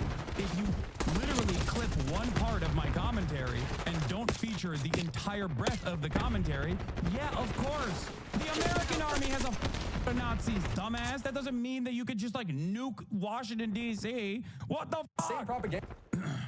Why the fuck would I like a right-wing capitalist kleptocratic piece of shit like Vladimir Putin? It doesn't make any sense. What the fuck? Anyway. He actually sounds like every citizen in Ukraine was on the verge of that. Can you say that he supports the invasion? The reason why a small amount of nationalist forces gaining prominence is additionally terrifying. It's like Tinder, okay? It can this clip is, or I can already tell, it's not him saying the invasion was justified because of this. It's just him saying, acknowledging that something existed. Cause a wildfire of nationalism because it's already baked in to the attitudes of the commoner, okay? Wait, this, he said, wait, dude, I can't, oh my God. Yeah, I'm right. This is me criticizing Vladimir Putin. What is this? What is this dumb fuck saying? Oh my God, this is objectively true. This is a very consistent position that I've held when talking about Hamas as well. Like, there is a reason why reactionary movements that are otherwise nascent will grow in prominence in times when they are seen as the only emancipatory forces. This is precisely what I was talking about. This is me saying Vladimir Putin's unjustifiable invasion of Ukraine will actually develop and grow the nationalist movement. That is the whole point. They're too stupid to understand, and they don't know anything about the conflict either. So they just like literally don't understand. I think he thinks I'm talking about what is. I don't even know why he posted this. This is like when people come in here and they're like, I bet you love the thing that you're actively criticizing right now. Like, what are you talking about? I mean, this is one of my oldest takes from the invasion of Ukraine. Okay, I need to find it. It's like from the day of the invasion where I was like, does anyone have that tweet? Can you send it to me real quick? I just want to show you what I was saying there and what I have been saying and what I will continue to say because it's correct. Which is when you invade a country, when Russia invaded Ukraine, they ended up making all of the paramilitary groups that might have had nationalist opinions or might have had neo-Nazi opinions become the #1 defenders of Ukraine. It gave them prominence. It's not only unjustifiable, it's not only unjustifiable to invade Ukraine, it's also ridiculous to claim that you're doing it to purge the country of neo-Nazis, okay, which I never actually believed. Losing Bravo. Okay. But also on top of that, here it is. Every time an imperialist or irredentist power decides to encroach upon a smaller nation, the most right-wing nationalist elements are seen as emancipatory forces willing to do the violence necessary for liberation. A dangerous prospect for Ukraine stuck between the West and Russia. Also, it's laughable to think Russia has any valid liberating claims here. Bombing Western Ukrainian military positions to defend LPR and DPR is just USA-style bullshit propaganda. Almost as bad as claiming Ukraine started shelling more in Donbass when there's 200,000 troops at the border. This is objectively correct analysis about how right-wing movements grow in prominence when the country is invaded. It's the same as Iran. Okay? This is how Palestinians basically evolved into the Palestinian attitude towards Hamas shifted dramatically over the course of the last 3 decades. This is a very consistent take. It's almost a universal truth. I feel like a lot of people just simply don't understand the things that I'm saying, and they just overall cling on to vibes because I've made them feel shitty, maybe made them feel stupid at a certain point. So they just like look to someone to be like, yeah, this guy's actually a real idiot. He's actually real hypocritical. And they go, oh, thank God. Thank God someone's out here saying what I've been feeling. You know what I mean? It's so strange that he clipped this objectively correct take to make it seem like I'm actually pro-Russian here. This is the exact opposite of being pro-Russian, dumbass. Every person already has like a predisposition towards nationalist tendencies. So the issue is when you start legitimizing the nationalist guys, boom, all of a sudden the country could turn fascist like that, okay? He justified Russia annexing Ukraine. What? Constantly. Regardless of whether he wants it or not, he needs it as a buffer state. Exactly. Exactly. It's just historic access into the Black Sea. That wasn't justifying that. That was literally just like an explanation of why Russia invaded. And he takes it as like him endorsing it, I guess. Right, yeah, that's like... He just shows clips and you're supposed to take them the way that he's framing them when they don't even say what he's saying at all, for one. And for two, he doesn't actually explain like what is even going on, why you're supposed to think it's bad. Honestly, this video, it's not transformative enough to be considered free use. It's not. It's not. Like saying one line and then showing 10 clips of someone else is not transformative. Hassan should copyright strike this 100%. He should just copyright strike this. This would not pass in court for fair use. Hassan should just lawsuit this guy and everyone else who makes videos that are just like 5 minutes of a Hassan clip and then one word of commentary. These people should not be allowed to just make money by taking your clips, compiling them, and saying one sentence every 5 minutes. This is like 3 or 4 times more successful than his usual videos. He should not be allowed to get away with this shit. If you want to make a video criticizing someone, you should at least be expected to like respond to their clips for like at least half the duration that you're playing the clips. Ideally more than the duration that you're playing the clips, but I think that's a fair standard. This is not that. It's him saying. I've personally witnessed how some of these creators have influenced their audience to believe that you're pro-Russia and then equate it to pro-USSR, and it's kind of insane. They will type in all caps. They will talk about both entities but make no points. This is Red Scare 3.0. He's basically restreaming your content while ruining the context of your words while trying to frame you as a terrorist. It's genuinely insane. Yeah, it is what it is. Let's keep going. One sentence, and then he shows like 10 clips in a row. He's not even actually doing anything with the video. It's not transformative in the slightest. There's not like enough commentary here, enough criticism to qualify as fair use. Okay? He justified Russia annexing Ukraine constantly. Regardless of whether he wants it or not, he needs it as a buffer state. Exactly.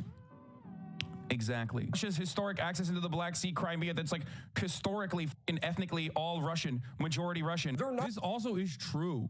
Like, Russia displaced the ethnic majority in the area, the indigenous population in Crimea, under the USSR many years prior to this conversation. And time again, I have talked about the historic relevance of this. Okay? Not only that, but Sevastopol was already loaned to the Russian government. So they already had a military base there at the edge of Crimea. It's its access into the Black Sea. Russia has always used that. So there's a reason why when they went into Crimea and annexed it, there was, it wasn't like Russia's current. What is this, bro? You literally platformed a terrorist. You didn't interview him. You sucked his entire penis. Yeah, well, I fucked your dad in the ass last night too, but I don't see you complaining about that. Possibly because he really enjoyed it. He's gay now. Okay? Like, how am I supposed to deal with this childish mentality? That person is not a terrorist. You just think he is. That's it. Like, cutting clips and then adding and then cutting back is so disgustingly deceptive. Yeah. But good luck. Nazis, everyone's going to be radicalized, but when it comes to a fundamentalist group like Hamas that theoretically would run the country, Hassan doesn't seem to have those same worries. He justifies it by using Republicans as stand-ins for Hamas. I'm saying that the gay people and the trans people that are living under those conditions in Gaza, right, see Israel as a far larger problem in their existence than they do like Islamic fundamentalism in terms of governance. Well, that's not even like the same thing. He's talking about homophobic attitudes in like third world countries and colonized countries, and he's comparing that to Hassan. And I'm also again, oh my god, I've never watched a video where I'm so right, and all of these dumbasses are just like primed against me, so they just literally look at this and go, no, yeah, this is great. Like, did this guy just straight up put my W's on there? This is like the Fox News article. This is every anti-Assad video, and I'm not joking. I stopped watching these videos a long time ago because I realized that like me actually responding to them in good faith only allowed them to clip more shit out of context and to like continue running with this narrative, not really realizing that most of these videos are just like things that I'm actually saying. I mean, they can clip you out of context no matter if you're responding to them particularly or not. As long as you are streaming and speaking, as long as your mouth is making words, they can clip you out of context. Saying that. So why not talk about them? Unless it's platforming them, like you shouldn't talk. I'm like, unless like they're fascists that nobody knows who the fuck they are. Let's keep it that way, right? That are objectively correct and oftentimes not even related to how they're trying to frame it. Hassan hates inferior cultures, he says. Mentioning that like the Azov battalion exists at all. In a clip where Hassan didn't actually say that he thought that justified the Russian invasion, which does not make any sense at all. I've actually said the exact opposite numerous times, by the way. There are a million different instances, including in the clips that he clipped out of context. If we go back in time, now it's so far back, but like if you go back in time and if you look at the actual VODs of the clips that he clipped from, that he didn't even personally clip, he just got it from, any number of different like pro-Ukrainian, pro-NATO guys who have been using these clips and like recycling them over and over again in bad faith, you will find out that probably right after the context that was cut short, I immediately talk about how it is completely unacceptable that Russia used that as a justification. It is not a correct justification. It is a false justification to invade a country. It's kind of crazy. Check out the Google Doc I sent. They're using this in their campaign. They made a Google Doc that is so insane, brother. Anti-Semitism and terrorist propaganda on Twitch. Statements. The statements made in the document of the author's opinions and should not be taken as fact. I like that they put a little disclaimer in there because they're like, hey, we're going to be smearing this guy, so please don't sue us. What is this Google Doc, dude? Oh my God. This is insane. Doesn't make you your email? My email is public. That's wild. Better or worse in the woke games list? For context, we must go back to the formation of Hassanov's channel and discuss Neo-Fusionism. Yeah. Okay. Once again, time and time again, I've talked about how the Azov Battalion's existence is not a reasonable, it is not a just cause for, is not like a, you know, is not good reason to invade Ukraine. I'm sure that there are plenty of tweets that you can point to for that as well. Okay, I mean, I'm right here. I'm still talking about like Russia's, you know, invalid liberating claims. Like, it's pretty obvious that I'm anti Russian intervention in Ukraine, military intervention in Ukraine. I think, right? Yeah, I don't know how you arrive at that conclusion. But I guess like if there's enough people that avoid all of my talking points and just put it out of context, you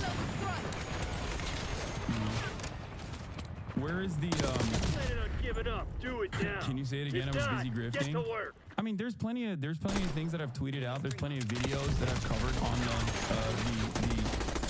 the fact that like Azov Battalion or any other like neo-Nazi military groups that are a part of like the Ukrainian National Guard or a part of the Ukrainian military does not justify Russia's invasion of Ukraine over and over again. I'm pretty sure that someone can key search it on my Twitter and find the many different instances where I've actually talked about that as well. So it'd be a shame if people contact the Willie Mac sponsor, Rocket Money, and mention that they're sponsoring anti-Semitic, homophobic, slanderous grifter. I mean, why are you sending me that the libs want me to join BlueSky? Well, I'm asking for a very specific tweet, and everyone in the chat is just like on their own shit, on their own tip. They're like, hey man, have you thought about joining BlueSky? It's crazy. Like, it's just like, this is what I say all the time. These people's strategy is to either point at something and insist that it is by default wrong, or to compare something with something that is obviously different and insist that it's the same. If we were getting ruthlessly slaughtered by an alien force, I wouldn't give a if someone was homophobic or not. I'd be like, thank you for Why are you zooming in on this? Like, it's not self-evidently correct. Why are you zooming in on him here? Like, you think that you just got him in like an orange moment. What's wrong about what he's saying? Can you explain that? Against the alien force. That seems awesome that you're doing that. I would actually arm up side by side with my fellow homophobic, Republican, rabid Christian fundamentalist sociopaths who try and protect my home. And that's the point. That's the same thing as the Azov Battalion fighting in Ukraine. How does he have these conflicting... That's not conflicting. That's what I'm saying because I'm being critical of Russia, you idiot. Wait. It's not. It's the point. It's the same point.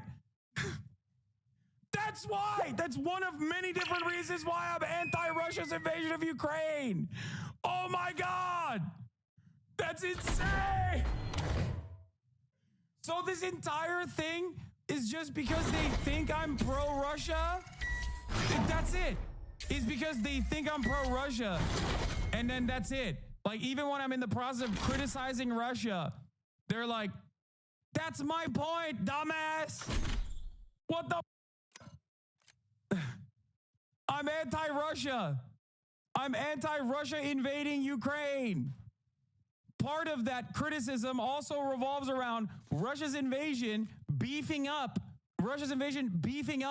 nationalist movements, people that duked it out, Ukrainians that formerly would fight against the Azov battalion-style football hooligans and paramilitaries on the streets like anarchists, socialists in Ukraine are now fighting side by side with the Azov battalion. Why are they doing that? Because a much graver threat to their existence is the Russian invasion. That's the point. This is so dumb. What is going on? Willie cooked you again? Yes, if you are the dumbest person on the planet and would rather really not try to understand what my position is on anything whatsoever and run on like Hassan is bad, then yeah, he did. Yeah, for the dumbest people on the planet, that was another cooking session, which is kind of funny because I'm in the process of explaining to you what my position is, but you don't clearly give a shit. Yes, if you have one singular brain cell, yes, I got owned here, okay? Yeah, this shit goes hard as hell if you're dumb as hell. I get it. Yeah, another example of what I described is and I have used this example as well, Chinese nationalists and communists working together to fight the Japanese invasion, fight against the Japanese fascists. Like, that's the whole point. Now I understand why so many people think I'm, pro-Russia, because they're dumb as I genuinely thought that there was like at least some like real disagreements here. And I didn't realize that it was because people were just getting baited off of like clips that are not only devoid of context, but are once again claiming that I am in support of the exact thing that I'm against.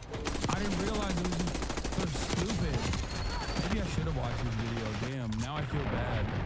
It can't be that every single person and their like supposedly valid criticisms and demands of accountability are coming from like personally them misunderstanding what my position is on the matter.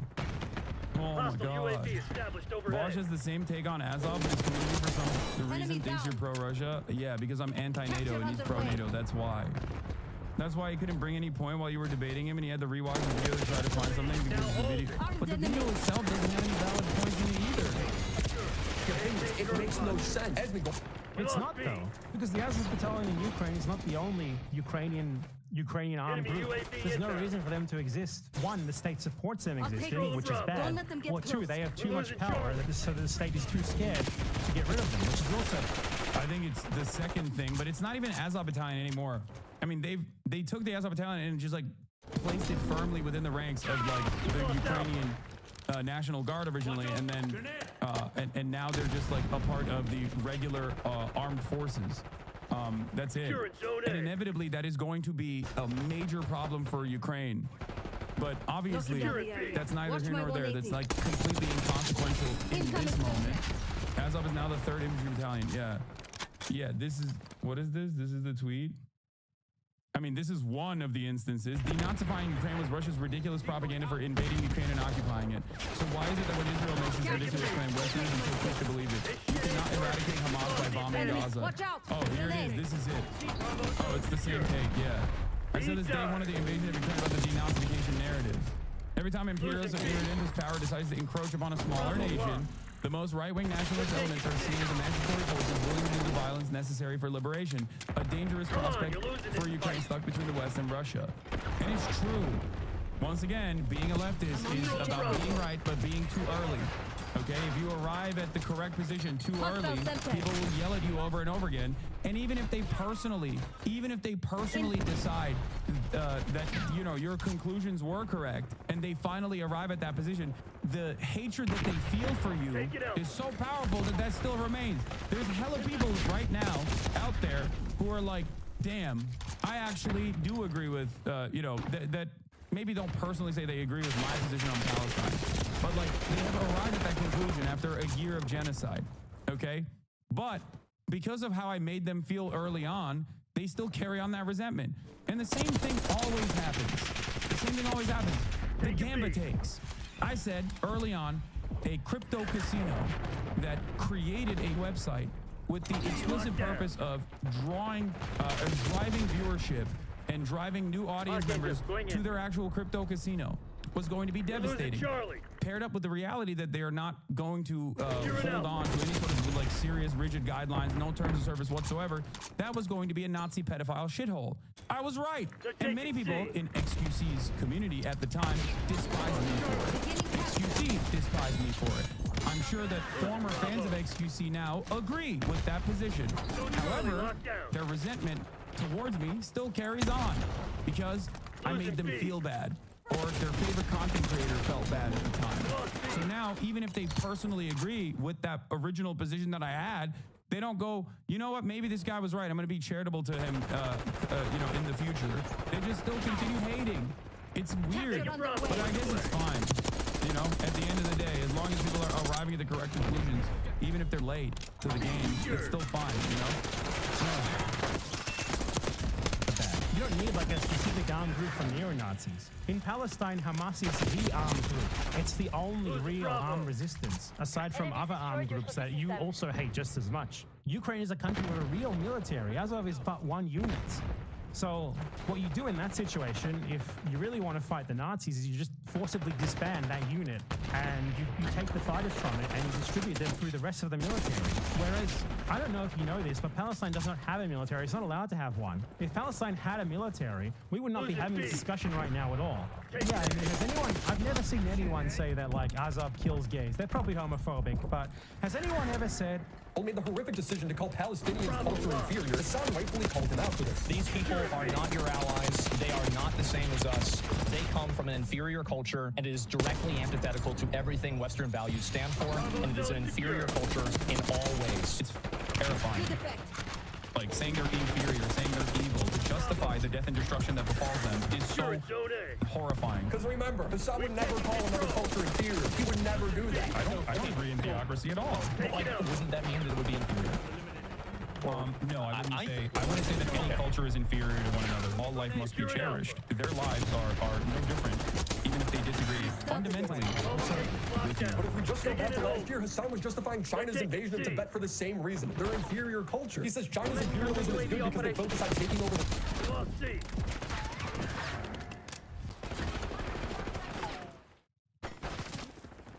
Formerly enslaved Tibetan people working alongside the Maoist militias to liberate their own non-autonomous region that has historically been on and off a part of the Chinese empire is not saying that the Tibetan culture is inferior. What the f are you talking about?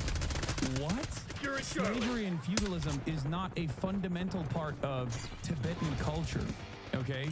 That is precisely the reason why it was actually the formerly enslaved Tibetans that fought against their slave masters in the process. What the?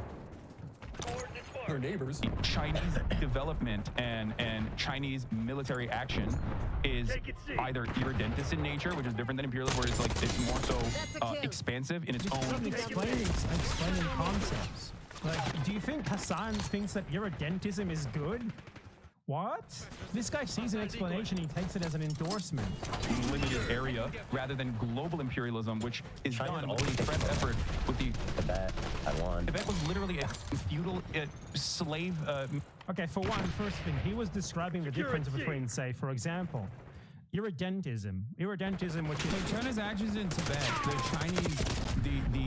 the Chinese Maoist movement in Tibet is not an instance of irredentism.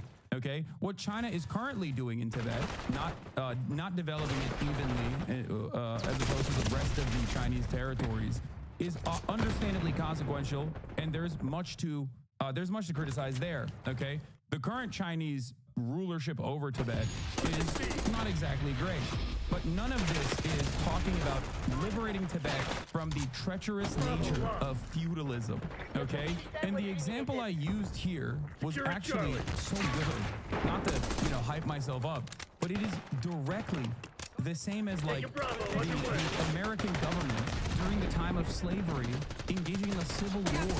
And besides that, it's like if the southern formerly enslaved people also rose up and actively fought against their slave masters. Is like, my country has a right to take this state, this smaller country that is on our border or whatever. To us is like American-style globe-spanning imperialism, where it's like, we want to essentially control as much as we reasonably can every single country in the world and force them to pursue our own interests. That was what he was talking about in the first place there, explaining the difference between like China and the US as global powers. He takes an explanation first as like, let's see what the supposed falling Tibetan culture is. Just threaten to beat them up like they always do. Just show them your massive muscles. What are they gonna do? Just threaten to beat them up, and that's what you do when you can't come up with an argument. It says Hasanabi tough guy.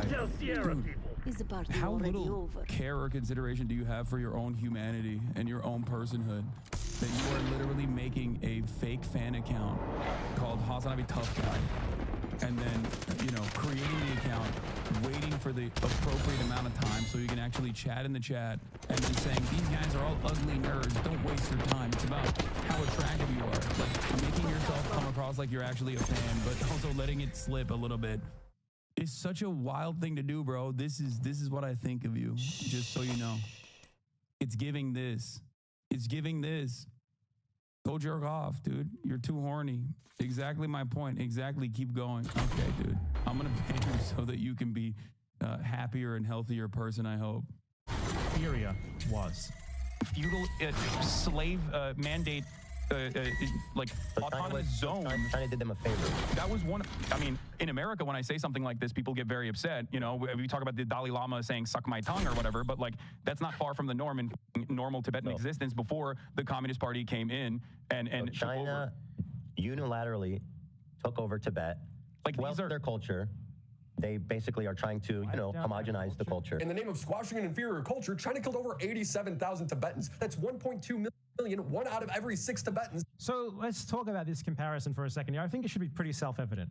So Asmongold said that Palestinians deserve to be genocided because they have an inferior culture, because genocide is literally baked into their laws. That's the quote that he said. For one, that's not true. And he explicitly said they have an inferior culture. Straight up. They deserve to be genocided because they have an inferior culture.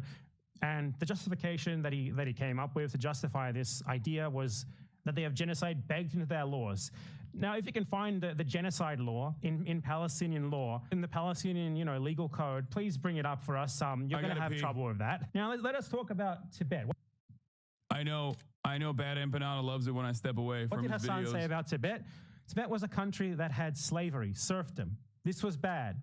When China invaded Tibet, it abolished slavery and serfdom. This was good. Do you think that slavery and serfdom are like protected cultural characteristics? Is that the argument that you're making here? Is that genuinely what you believe? So would you say that it was genocide when the North attacked the southern US and forced them to abolish slavery? Was that genocide, my friend? I would like to see your answer to that question. Now, perhaps slavery and serfdom was indeed the culture of someone in Tibet. You know, like a tiny, tiny economic and social elite. But it certainly was not Tibetan culture. Do you think that most people in Tibet owned slaves and had serfs? Obviously, such a system could not possibly exist. Such a system requires a minority to exercise control over a majority who are the slaves and the serfs themselves. So, you compared there someone making up bullshit to justify genocide with someone invoking something that actually really did exist and that really was abolished as a result of the Chinese invasion, which was literal slavery, like a socioeconomic system of oppression. Like the whole video is comparing things that aren't the same and insisting they're the same, apparently. I do not give a shit about preserving the culture of like a tiny slave-owning elite anywhere in the world. Do you?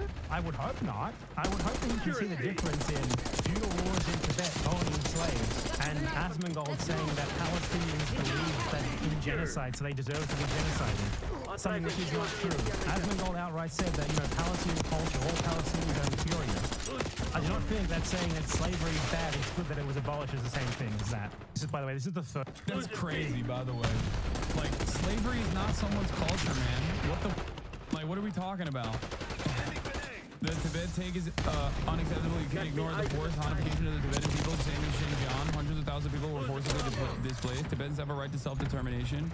British also used the caste in India as a justification for the empire. No, you're misunderstanding my position. Okay? The original, you're not wrong about Hanification. I have never said that Hanification, just like Russification, was a major L for the USSR. Hanification is on principle a unacceptable thing that the Chinese government does, okay? This is correct. Your take on that is correct. I agree with you. This is not my position, okay? I don't agree with that at all, and I think that is part of the ongoing issue. Also, it's hilarious that you said Tibetans have the right to self-determination. British also use the caste as India and its justification for the empire. The British literally utilized the caste system. And kicked it into high gear, and I know you know this because you yourself are one of my anti-China Indian chatters. I know you know that, okay? But yes, I don't agree with the Hanification of Tibet, nor do I agree with the Hanification of Xinjiang, okay? No, this is a very smart chatter, okay? He's just, it's a healthy disagreement that we have in terms of, I guess, like, maybe misunderstanding my position on China. British use the CAS to also justify their empire. They are liberalizing us. They also use CAS at the same time. Yeah, that they are liberalizing us. No, I understand. In terms of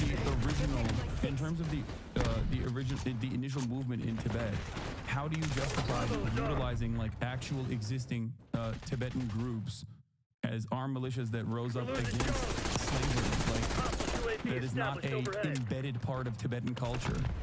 I disagree with that. The continuing Hanification is unacceptable.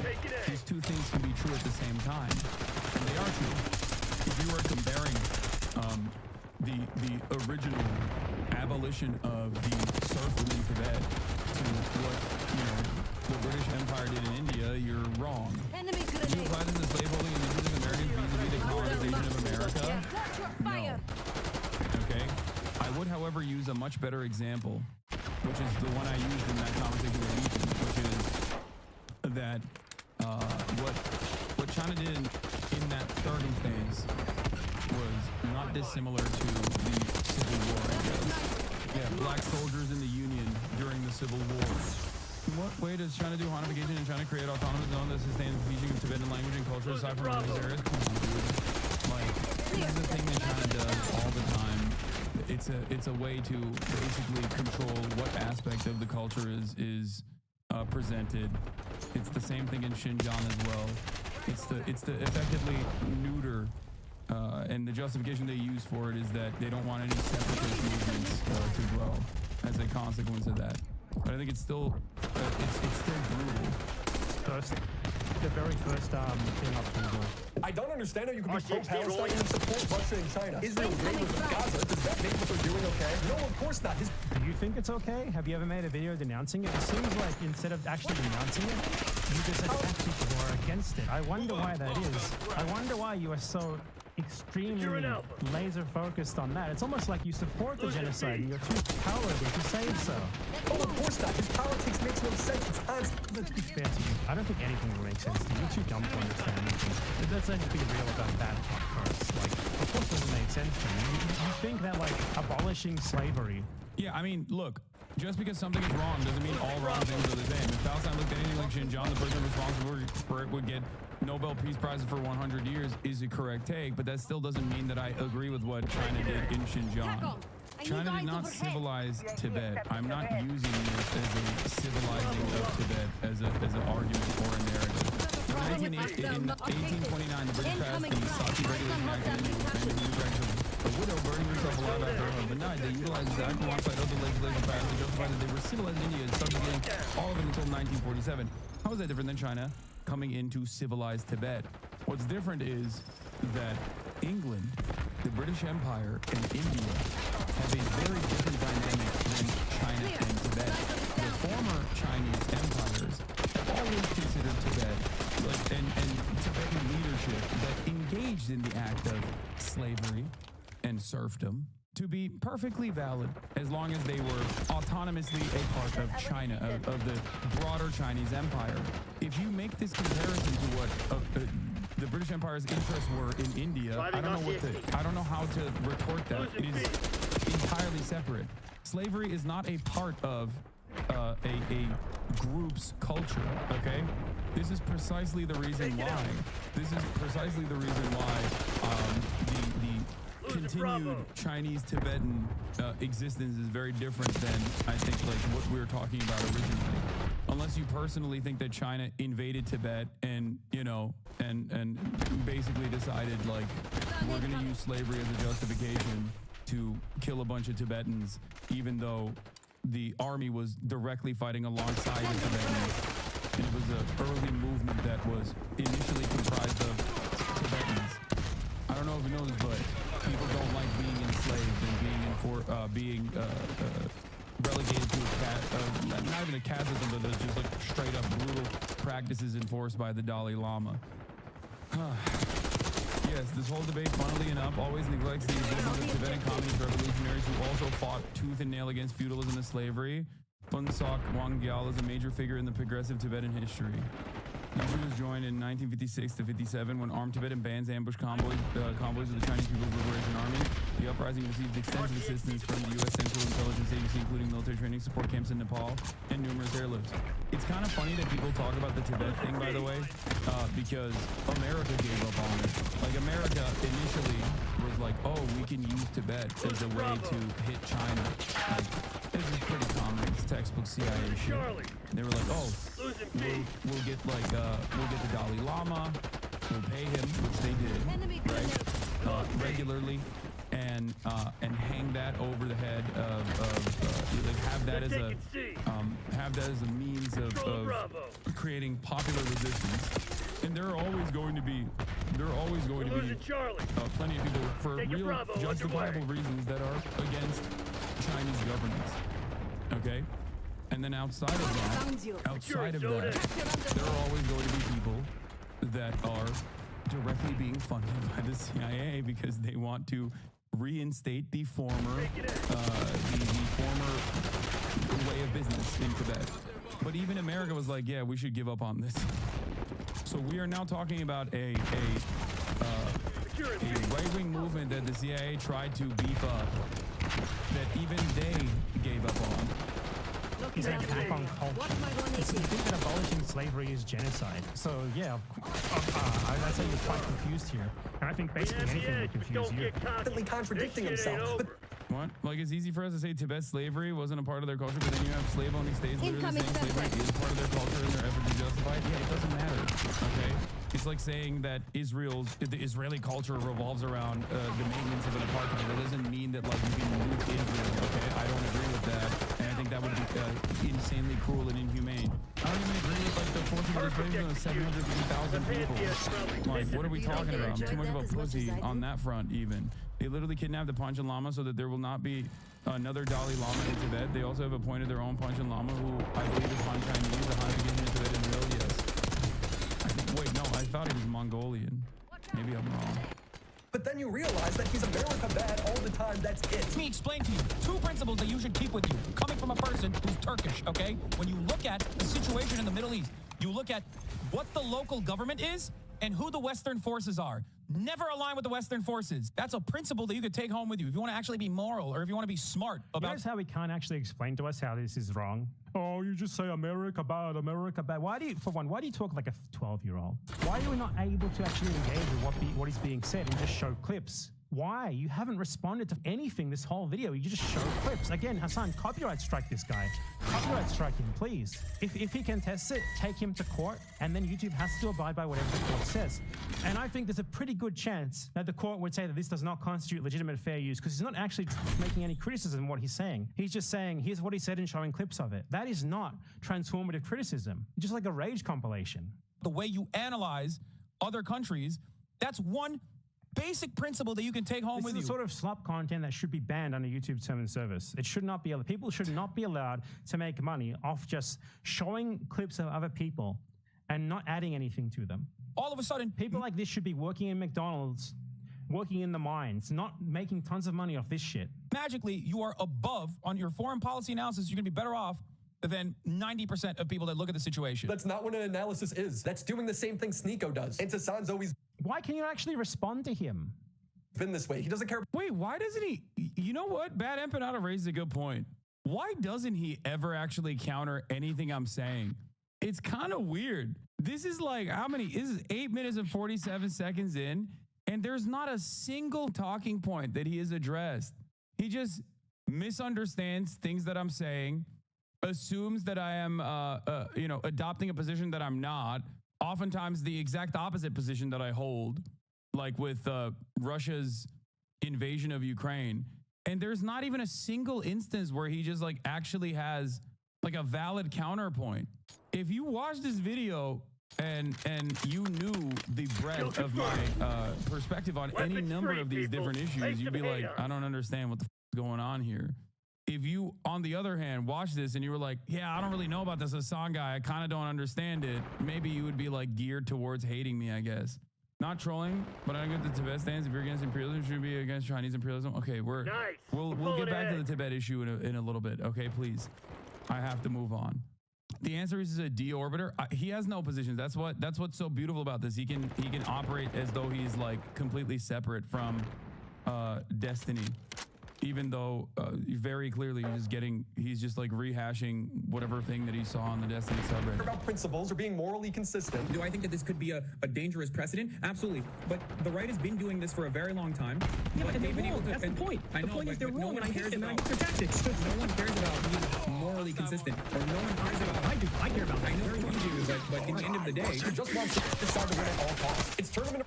Wait, what? That's a debate with Kyle Kalinske about free speech absolutism. And I don't even remember what I'm actually, like, you can see it. You can see it says free speech absolutism. That clip is like 6 years old. I don't even remember what the position that we're talking about. That is so devoid of context. I don't even know what the he's trying to say here. What? Well, yeah, because his side is actually, a side that actually wants good things, and the Republicans want to institute, like, bad things. I think that's probably why he's saying that. Right? It's obvious, right? You would be sitting there abiding by your principles and Hitler puts you in a camp. Well, no, you wouldn't put you in a camp. You'd be by his side. But you know what I mean. Like, playing by your morals and principles. While people who don't... You are literally explaining that people tend to care more about a narrative than the actual truth, which is literally what this loser is taking advantage of right now. Yeah, I don't even know... I think that was just like a regular conversation about like the tolerance, the way that like liberals utilize the tolerance paradox the way that Nazis utilize the liberals' tolerance paradox to just, push for a whole bunch of intolerant positions and normalize them. Ironically, that's what he is doing here as well to a certain degree. He's utilizing like liberal tendencies to be like, well, there's certain positions that I take as truth. There are so many anti-Islam videos like this. They have their own lore and their own shorthand. A video can just be 100% dog whistling the Reddit post and get 1 million views. Yeah, I know. It's nuts. It's kind of crazy because like he's clip chipping shit from like 6 years ago so much so that like I don't even know exactly what he's talking about here. Like I've lost the plot on my own commentary. I don't even know what he's disingenuously framing. Play by them, work to like destroy you. It's probably not a good idea. Running straight up terrorist propaganda for the past 10 months. Mamma mia, mamma mia, mamma mia, mamma mia. I'll be making fucking dough. If this segment is like entirely about Rashid, made 5 days ago, this is months after like all of the facts regarding what he actually is, his relation to Houthis and stuff like that were established. Let's see what he says. Let's see if he digs himself a hole that could possibly result in a big, nice payment for our friend in Yemen. In the pizzeria. Hassan has been rewriting history when it comes to the Houthi terrorists he did propaganda for. Now he's just... What makes them terrorists? You never explained to us what terrorism is and why you think they're terrorists. Some random teenager. Random Yemeni teenager. Yemeni not thanks to the Houthis. He is a 19-year-old Yemeni teenager, not from the Houthi tribe, nor from the Houthi organization. It's been established for months at this point. For months. Not only does it not matter to me if he was or not, it would obviously change the dynamic of the interview if he was. Most people don't know that he isn't a Houthi or have seen his post about respecting Jews. I don't really care. They will just say, oh, he's doing PR. These are all provable lies. When Hassan initially interviewed the Houthi, it was framed as him being a terrorist. Bro, are we about to have a Houthi rebel on stream? Yes, brother. What do you mean? Framed as him thinking that. And then he was corrected in the middle of the interview when the guy was like, no, actually, I'm just a random guy. Yeah. Like that's, why do people just not watch the original content ever? It's not like this shit is, it's not like this shit is not like readily available, man. I don't get it. People would much rather just watch like something completely clipped out of context instead of just being like, uploaded TikToks. Excuse me. Of course I'm about to have a, I'm a journalist, okay? This is journalism. When Hassan asked if he was Houthi, the guy did not answer, instead referring to the Houthis' justification for pirating commercial ships. Wait, he did.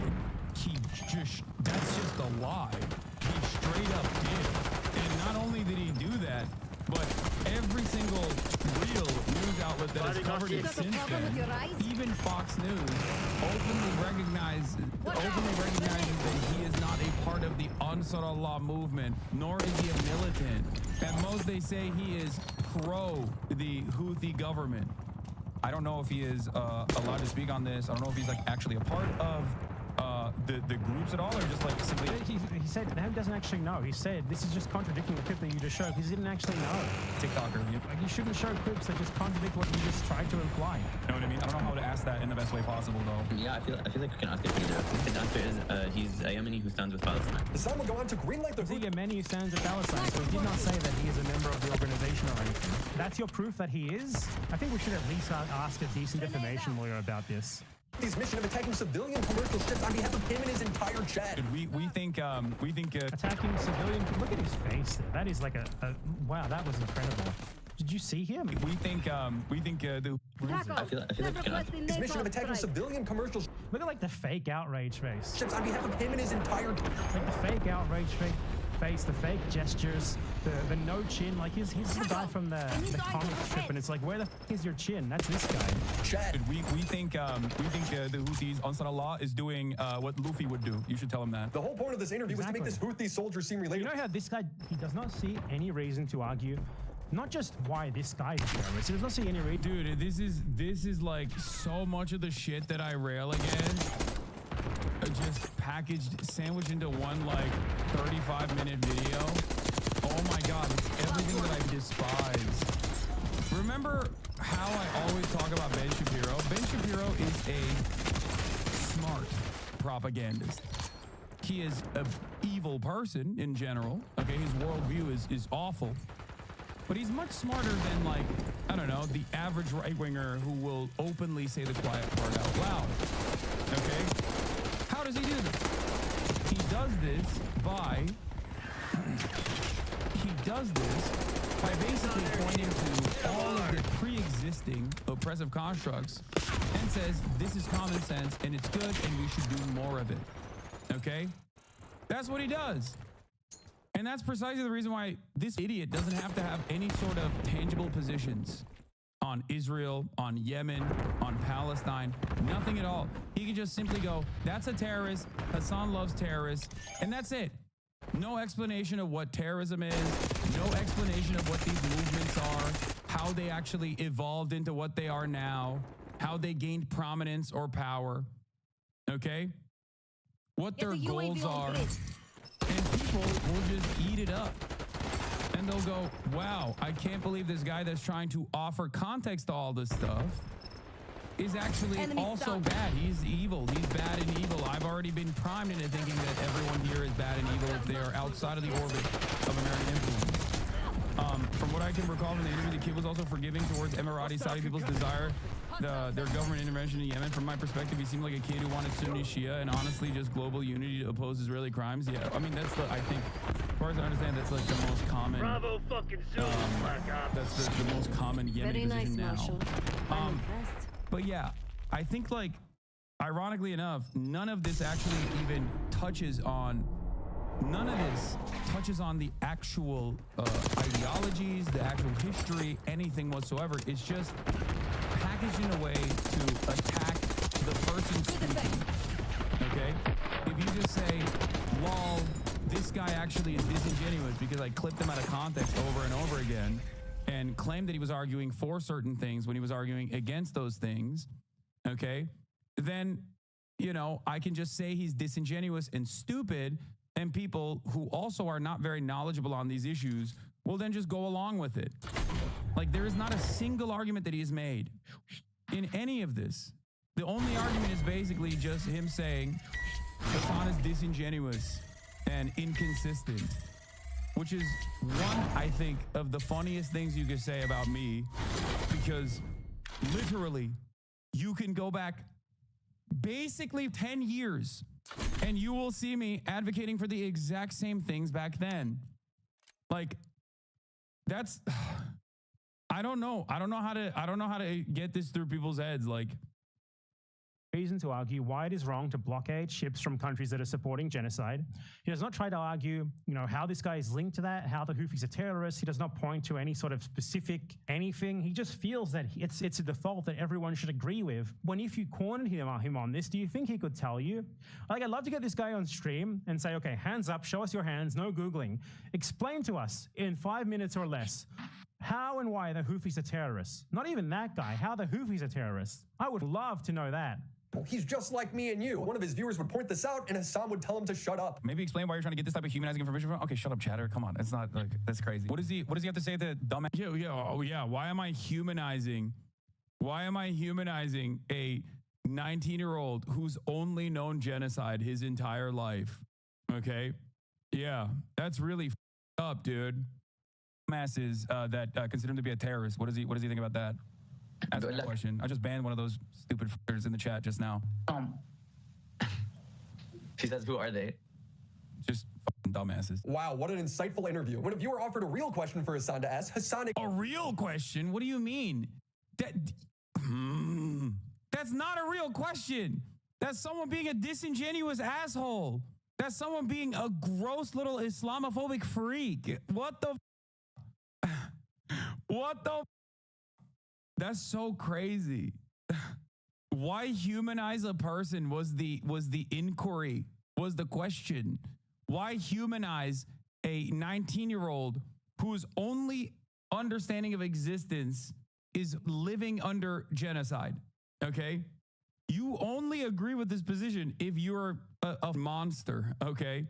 You only agree with this position if you're a monster and that you also have associated this person with whatever false idea that you have of what he represents. Ignores it, instead asking about food. Okay, what else do I want to ask? So, he's... What real question? Ask him if he would stop going on boats if Israel stops the genocide. Yeah, he's going to say yes, chat.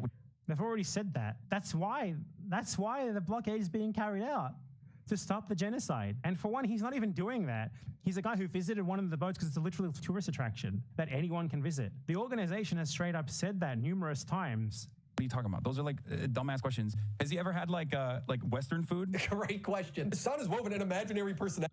How dare you treat this? Wait, why would I reassert that same position? Does this idiot actually think this dude, who's not even associated with the Ansar Allah administration, is going to say, no, we love taking over ships, we're going to keep doing it?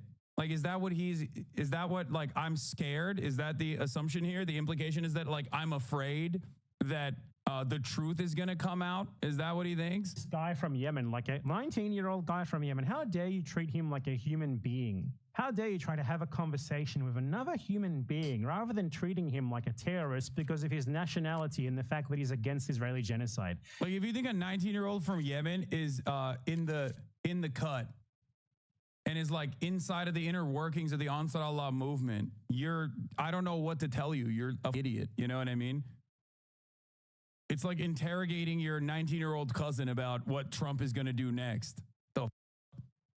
How is he supposed to know? He doesn't know anything. Also, we already have the answer to that question. The Ansar Allah movement has very openly declared that the only reason why they're doing that is because of Israel's genocide in Gaza, and that it would 100% immediately stop as soon as the genocide in Gaza stops. They have said it time and time again. I don't know what else to say about this. How dare you? How dare you? Mr. No Chin here. He's enraged by that. He can't explain to you how and why this guy is a terrorist. He can't even explain to you why the Houthis are terrorists. And for the record, this guy is obviously not even connected to them in any formal manner. But how dare you ask normal questions about himself? They are not to be humanized. For this guy, where he's not a Houthi, he's not anti-Semitic, he's basically just Anne Frank. First of all, he wasn't Houthi. I asked him. He was like, I'm not. This never happened in his interview. He's just lying. When the pirate was... Yes, it did. Yes, it did. Wait, what? You showed the clip where he literally said, I'm not a part of any movement. I'm just a Yemeni who wants the genocide to end. What the? You literally showed the clip and then you said, I don't believe him.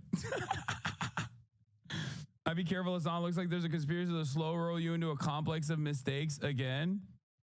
What? it's kind of funny because like the weirdos in DGG were like also I think they had him in a Twitter space or something, Rashid, and they were like, "Are you part of the Ansar Allah movement? Are you part of the Ansar Allah movement?" And apparently he like responded as like, "No, I'm not," or something like, he misunderstood what they were saying and said like, "The people of Yemen support the Ansar Allah movement." Of course they're going to say that. That's like their government, okay? Dominate. Including people who literally had fought in direct combat against the Ansar Allah movement since the blockade was implemented, have said, "We're putting down our arms. We are now, one. We're all against the genocide in Gaza, and we are all a part of the same movement." So he said, I don't really remember exactly what his response was. Either he said the Houthis are Yemenis, or he said that like the people of Yemen stand with Houthis or something. I don't know, but they misunderstood what he was saying and only used Google Translate to understand what he was talking about. I think he said every Houthi is Yemeni and didn't understand. Yeah, I don't fully remember what it was because I don't keep up with this person at all until it is directly put in front of me. But because most people don't speak Arabic, they just basically said, "Oh, it's proof." He said he's a Houthi, and they ran with it. Asked if he was a soldier on it. The pirate was so he's a pirate, he's a Houthi terrorist, he's all of these things that you would need to actually prove in court. Instagram, he replied yes. Now his Instagram was banned. Oh, here. This is it. Racist Americans from the community of the pro-genocide Human Destiny asked Rashid al-Haddad, "Are you a member of Ansar Allah?" Rashid al-Haddad's response, "No, I am just a Yemeni citizen who stands with Palestine." لا أنا فقط مواطن يمني أقف مع فلسطين. Lost Charlie. No, I'm just a Yemeni citizen who stands with Palestine.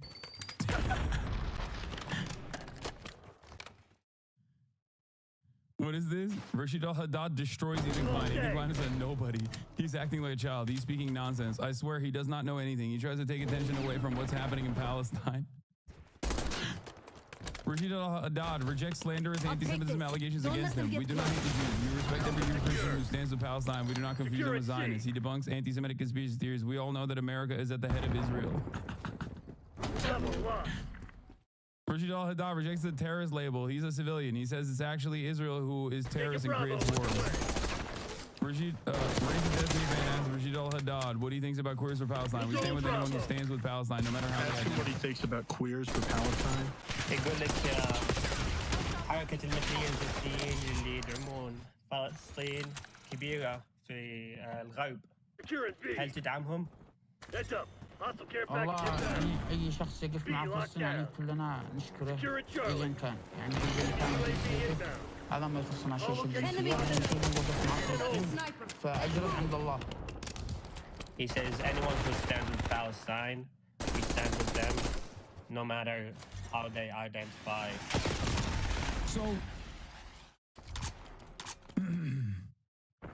So it's kind of crazy that like overall Charlie. These rabid DDG fans, okay, Diddarelli DDG fans are just like targeting a random 19-year-old in Yemen and trying to talk to him on Twitter, not as like a fact-finding mission whatsoever, but to like smear him in bad faith.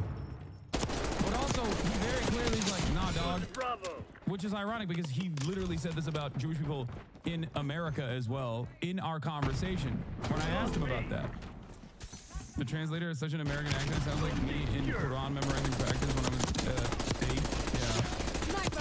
So one must first ask the question: why are they even doing this? And I know what the reason is because they want to clip him out of context.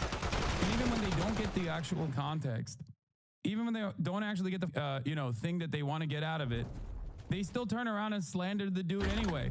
And they don't even give a fuck about this 19-year-old. The only reason why they're doing it is so that they can grab onto this and be like, Hassan interviewed a terrorist. We stand with him and just, yeah. Take a beat. بعيدا ولكن عندما نقول إسرائيل إرهابية أنتم تشاهدون ما يفعل إسرائيل هل يحرق طفل عمره لا يتعدى سنتين.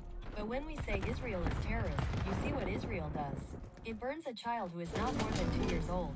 فالشعب اليمني يقول أن يرفع الحصار عن فلسطين وأن يذهبوا عنهم بعيدا فقط. Who would win a rabid fan base trying to get a gotcha or a 19-year-old Yemeni kid? It seems like هذا ما يريده الشعب اليمني. الشعب اليمني لا يريد الحرب أو الإبادة الجماعية، فقط يريد السلام. The Yemeni people say about lifting the siege on Palestine and that they should go away from them. This is what the Yemeni people want. The Yemeni people do not want war or genocide. They only want peace. الجميع يريد السلام، ولكن إسرائيل هي الإرهابية، وهي من تنشأ الحروب، وهي من تفعل وتقتل وتنهب وتفرق وتأكل. Everyone wants peace, but Israel is the terrorist, and it is the one who creates wars, and it is the one who does kills, loots, steals, and eats. Okay, I'm done. It's just like so ridiculous. Losing Bravo. This is still documented in news articles. What does it mean he's a soldier anyway? Let's say that he was a soldier. By the way, Healer Klein said that she was a soldier. So, okay, let's say that he said that he was a soldier. Could you explain how that makes him a terrorist exactly? Is being a Yemeni and being a soldier terrorist? Because at the time. And who is the current government? He's also said he's a civilian. Like, I think that a lot of this also gets lost in translation. He has repeated time and time again that he's a civilian. Governing body in Yemen, it's the Houthis. Stop believing. Oh, so the Houthis, you recognize the Houthis as a legitimate government of Yemen. Thank you for that. Taking Bravo underway. Thank you for taking a firm stand against the American foreign policy line that actually the Saudi-backed, Israeli-backed government is the real government of Yemen. Thank you for your recognition. We appreciate it. Terrorist? In this live from his side. Many people said, oh, he's hiding it. He's PR trained, which is really funny to say about like some random. Did you look at that guy? Did you PR trained? You said that. It was because he wouldn't answer the only two serious questions you asked. Oh, okay. That's interesting. I mean, I don't know. I feel like he's very media trained, privately, but okay. Now I used to think Assad just had zero critical thinking skills. But wait, yeah. In that moment, I thought that like the way that he was communicating was much better than how I would expect a random 19-year-old to communicate. If you encountered a random 19-year-old, this doesn't mean that he is like a part of the Houthi PR. Like what the? Oh my God. Oh my God. Controlling Bravo. The truth is he's doing propaganda. And I asked him like, what do you think about Jewish people? What if I were to tell you that like Jewish people are leading the anti-Zionist movement in America? And he was like, that's great. I love them. That's awesome. Anyone who's against Israel is my friend. Even here, Hassan is completely over-embellishing what was... No, I'm not. That's like almost perfect. First of all, it's like literally a year ago that I conducted this interview. Okay? A year ago. And nobody gave a shit. They only brought this back again to be like, we need to cancel this man. Ask him what he thinks about the fact that in America, some of the like leading groups that are pro-Palestine are led by Jewish people who are anti-Israel. How does he feel about that? He's saying anyone that supports Palestine, we're with. Security. Hell yeah. That's it. Take it B. Watch out!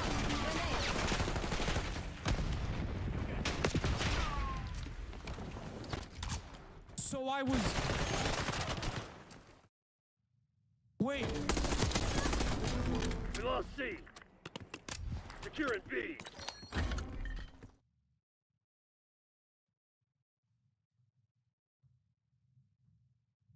Wow, I really rewrote history there. Hold on. How did I rewrite history there? What? Critical thinking skills, but the truth is he's doing propaganda. And I asked him, like, what do you think about Jewish people? What if I were to tell you that, like, Jewish people are leading the anti-Zionist movement in America? And he was like, that's great. I love them. That's awesome. Anyone who's against Israel is my friend. Even here, Hassan is completely over-embellishing what was said. Ask him what he thinks about the fact that in America, some of the like leading groups that are pro-Palestine are led by Jewish people who are anti-Israel. How does he feel about that? He's saying anyone that supports Palestine, we're with. Bro, I'm sorry. You have to literally be barely sentient. If you watch that video, if you watch this video on its own, the Willie Mack video, and you go, damn, he really got you there. Like, yeah, it's an interview from 10 months ago. Yeah, I don't remember. The got him is that he didn't say I love them, I guess. Yeah, except he has said it in other circumstances since then. So what do you mean? Yeah, I didn't... I didn't make the accurate accounting at the time of an interview from 10 months ago. He didn't say he loves them. Here he is saying it here, okay? Here. ونحن لا نكره اليهود، نحن نحترم كل يهودي يقف مع فلسطين. We do not hate the Jews. We respect every Jew who stands with Palestine. ولكن أريد أن أقول لكم أننا نعلم أن هناك من اليهود والمسيحيين من يقف مع القضية الفلسطينية، ونحن لا نخلط بين الصهاينة. But I want to tell you that we know that there are Jews and Christians who stand with the Palestinian cause, and we do not confuse them with Zionists. وجميعنا نعلم أن أمريكا هي على رأس إسرائيل. We all know that America is at the head of Israel. وأنا أشكر جميع اليهود الذين يقفوا مع فلسطين. أقول لكم استمروا. I thank all the Jews who stand with Palestine. I tell you to continue. Let me call Langley. Give him the good news. That's it. Is the party already over? How is that, like, contradictory to what Hassan said he said? Any plans to explain? That's all he said. The same media-trained answer he's been giving Hassan all night. Hassan goes on and compares him to Anne Frank. Like he is a person whose only experience is like, it's literally like... Yeah. Do you not know anything about Yemen? Yemen was subjected to a 10-year-long Saudi American-Israeli genocide. He's 19 years old. This guy, when that began, he was a child. He was like 9, 10. So yeah, comparing him to another child who endured genocide, yeah, I would say that is a fair comparison. It's a way fairer comparison than any of the comparisons that you've made here. You compared wanting to abolish slavery to wanting to genocide people for having an inferior culture. I don't know. I don't know about your capacity to make apt comparisons here. Like talking to fucking Anne Frank, basically, okay? Being able to talk to Anne Frank in real time. Now, I don't remember Anne Frank being part of a militia group that boarded commercial vessels and took cap. So if Anne Frank was a part of the Warsaw Ghetto Uprising, do you think that it would be invalid? If I had the capacity to talk to someone who participated in the Warsaw Ghetto Uprising, do you feel like that would be inappropriate? No, the only difference here is that you think brown man bad, brown man terrorist, brown man, even if he's, brown child only experiences genocide, only understanding of the world revolves around being genocided, is still bad, okay? You know what? Maybe Anne Frank should have been. Okay, to be fair, he probably doesn't know what the Warsaw Ghetto Uprising was, so, because he's an absolute moron. Part of a militia group that boarded commercial vessels and took captives. Maybe she should have. I wish she would have. Are you against, blockades on Nazi shipping? Are you against Jewish resistance to Nazi shipping? Do you think that if Anne Frank was a member of a resistance group, she would have been a terrorist? That's the implication that you're making here. And I'm not sure. That's insane. That's an insane thing to say out loud. Who the would agree with this? Why are people just... People are so stupid, dude. I genuinely thought that there was in the past, I genuinely thought that there was an ideological disagreement between me and my interlocutors and my haters. Now I'm beginning to realize that there is none. Okay? They're just stupid. Not to say that my naysayers who are ideologically minded aren't stupid. They are too. But no, this guy is just, he doesn't know anything. He doesn't understand anything. It is shocking. It is legitimately shocking how stupid Willie Mack is. I almost want to watch the rest of this video, which I suspect Bad Empanada tunes out from because he's like, this is the dumbest thing I've ever seen. What about you taking that route? It's a pretty bad one. You might want to backtrack that. Defending people who were murdered by the Nazis by saying, they didn't even take up weapons is implying that if they did, it would have been wrong. You get that, right? These people did. They took up arms against the people who wanted to wipe them out. The Saudis, the Americans, the Israelis. And they grew so strong that as a result of that, they are now able to blockade ships from countries that support... This is the caliber of Ethan's arguments against you too. They're almost identical. Oh my God. An ongoing genocide in another country. They don't have to do that. They choose to do it. And good on them for doing so. If only Anne Frank had survived to be able to do something like this. Shooting missiles at commercial ships that have nothing to do with their stated mission. Missiles at commercial ships that have nothing to do with their state mission. No connection to Israel. Do you know that basically every single ship, every single country in Europe, the US, Canada, Australia, supports Israel? Out the arse, weapons, trade, everything they could ever want. They get it. Diplomatic support, they get it. So just saying the ship has no connection with Israel specifically is an obvious lie because by proxy, by that, every chip there has a connection to Israel. Could you imagine this guy arguing against? Yeah, it's going through Israeli ports. Like a British blockade on Germany in World War II, saying like, oh, but they're attacking ships from like pro-Axis countries as well. By the way, he's mad at you on IG right now because your platform bad empanada. Yeah, I don't care. Yeah, dude, I know. Wow, Ethan Klein is mad at me. I'm shocked to find out. That's crazy. Please, thank you, guys. Thank you for informing me. So what is different than yesterday or the day prior? He doesn't give a shit. Dude, he's been basically rehashing like how pro-Russia I am on his podcast. Like he moved on from Israel and now he's moving down the Hassan drama content farm. He's become no different than Willie Mac Show or any number of different like Destiny orbiters that make these like idiotic videos. The day before that, or a couple days before that, he literally said that I was gatekeeping genocide. He's calling you his friend again too? Yeah, it's so disingenuous to call me friend to try and farm sympathy in the process of deliberately trying to get me and everyone around me deplatformed. Like, come on, dude. I don't think that's what friends do. After a year of me being so gracious and so understanding and literally defending Ethan's positions over and over again, not fully knowing the scope of his commentary on this process, but knowing that at a certain point in the past, he had actually said things that were objectively pro-Palestine, objectively pro-Palestinian, hoping that like maybe people were misunderstanding him. Okay? Friend. Yeah, he only uses that. He only deploys friend as a statement to invoke sympathy, to be like, oh, look, I'm the one who's being over by my friend. Like, do people not understand? Stop talking about H3, my man, chill. It's just like so frustrating. Do you think people like, do you just assume that people don't see all the shit you're doing? Of course they see it. They think you're being crazy because you are. What is this? In the same podcast where Hila Klein called Yoav Golan a really good guy, she said Hassan hides his extremist views and that here and there he'll say something really crazy. You may miss it, so you think that he's normal. That's what I've learned about Hassan over time, is that he doesn't show his full extremist views easily. He kind of lays the ground and then he maneuvers, and here and there he'll prop like something really crazy, but you may miss that, so you kind of think that he's normal. Well, especially when you go just around the other day, BB fired a really good guy that a lot of people. You're excusing people being burned alive and kids being murdered. You're saying Israel does that on the daily. Okay. Now I'm not denying that. I'm not denying that. So are you in favor Rudy was saying that Palestinians are taught at 2 years old to kill Americans?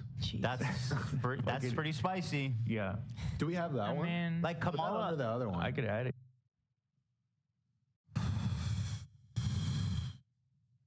Yeah, I'm the extremist. Like, that's crazy, man. That's extremism.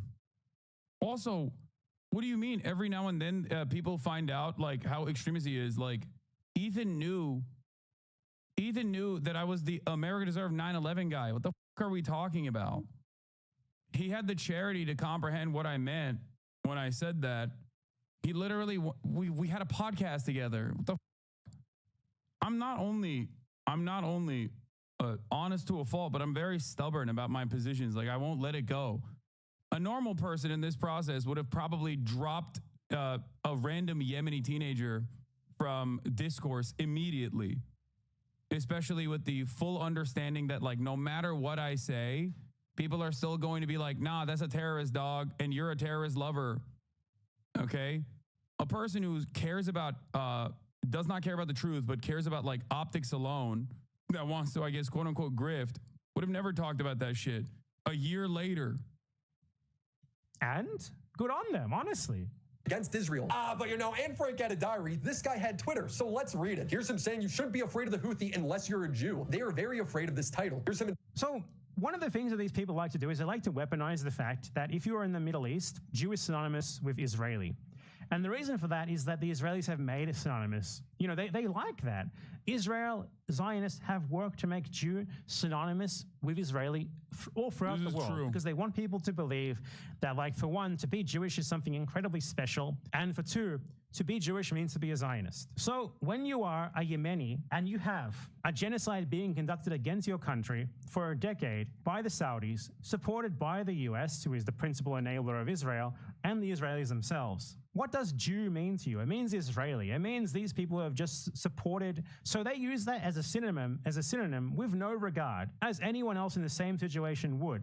Just as people in World War II, you know, do you think that American soldiers fighting the Nazis only said Nazi? No, they said German. They called them Krauts. Do you know why that is? Well, because what did they know of Germans, aside from that they were fighting them and they were Nazis? Those American soldiers did not endure themselves at the hands of the Nazis anything akin to what this guy has endured, to what Yemen has endured at the hands of Zionists, at the hands of the Americans and the Israelis. So like, the best that you have against them is that they do not make a distinction that, to be clear, Israel does not even want them to make. It's just so self-evidently weak. Where's the poster he's showing from the subreddit is from a 2-month-old account. Look how many times they've mentioned Hassan. What is this? I don't even know what this is. But 1,088 mentions of me is insane. Does anyone have the really Norman Finkelstein clip where Norman Finkelstein talks about the Houthi flag, like the Houthi banner that says "A curse upon the Jews," which is something I've criticized over and over again. It's not ever been something that I think is appropriate or apt. That's the other part of this process. They never clipped me talking about that shit too. Here, no, this isn't. This isn't the clip. No, this isn't the clip. There's another one. No, this is the wrong one. That's not the one. Stop sending me gooning fascism ones, okay? No, and it's not from the podcast. No, not that one. There's a longer one. It's not this one. There's a longer one that was on my subreddit that I watched a while ago, like from a couple days ago. Oh, here. How can you support the Houthis is the question they ask them. As a Jew. You said that, Norm. Yeah. The Houthi flag says, "God is the greatest, death to America, death to Israel, a curse upon the Jews, victory to Islam." Mm-hmm. Yes, how do you reconcile this? I have no problem reconciling it for this very simple reason, and you'll allow me, you can disagree, I have no problem with that. From my first conscious moments in my own life, okay? My parents loathed the Germans. They didn't loathe the Nazis. Yeah, he's likening it to the bigotry that his Holocaust surviving parents have towards Germans, and he's offering analysis to where this like hateful sentiment comes from. They loathed, they hated the Germans. In fact, I vividly recall my father once recommended me a book on the Nazi Holocaust. And I asked him, what makes this book special? And he said to me, I liked it that the author didn't talk about Nazis. He talked about Germans. Now, my parents were very decent human beings.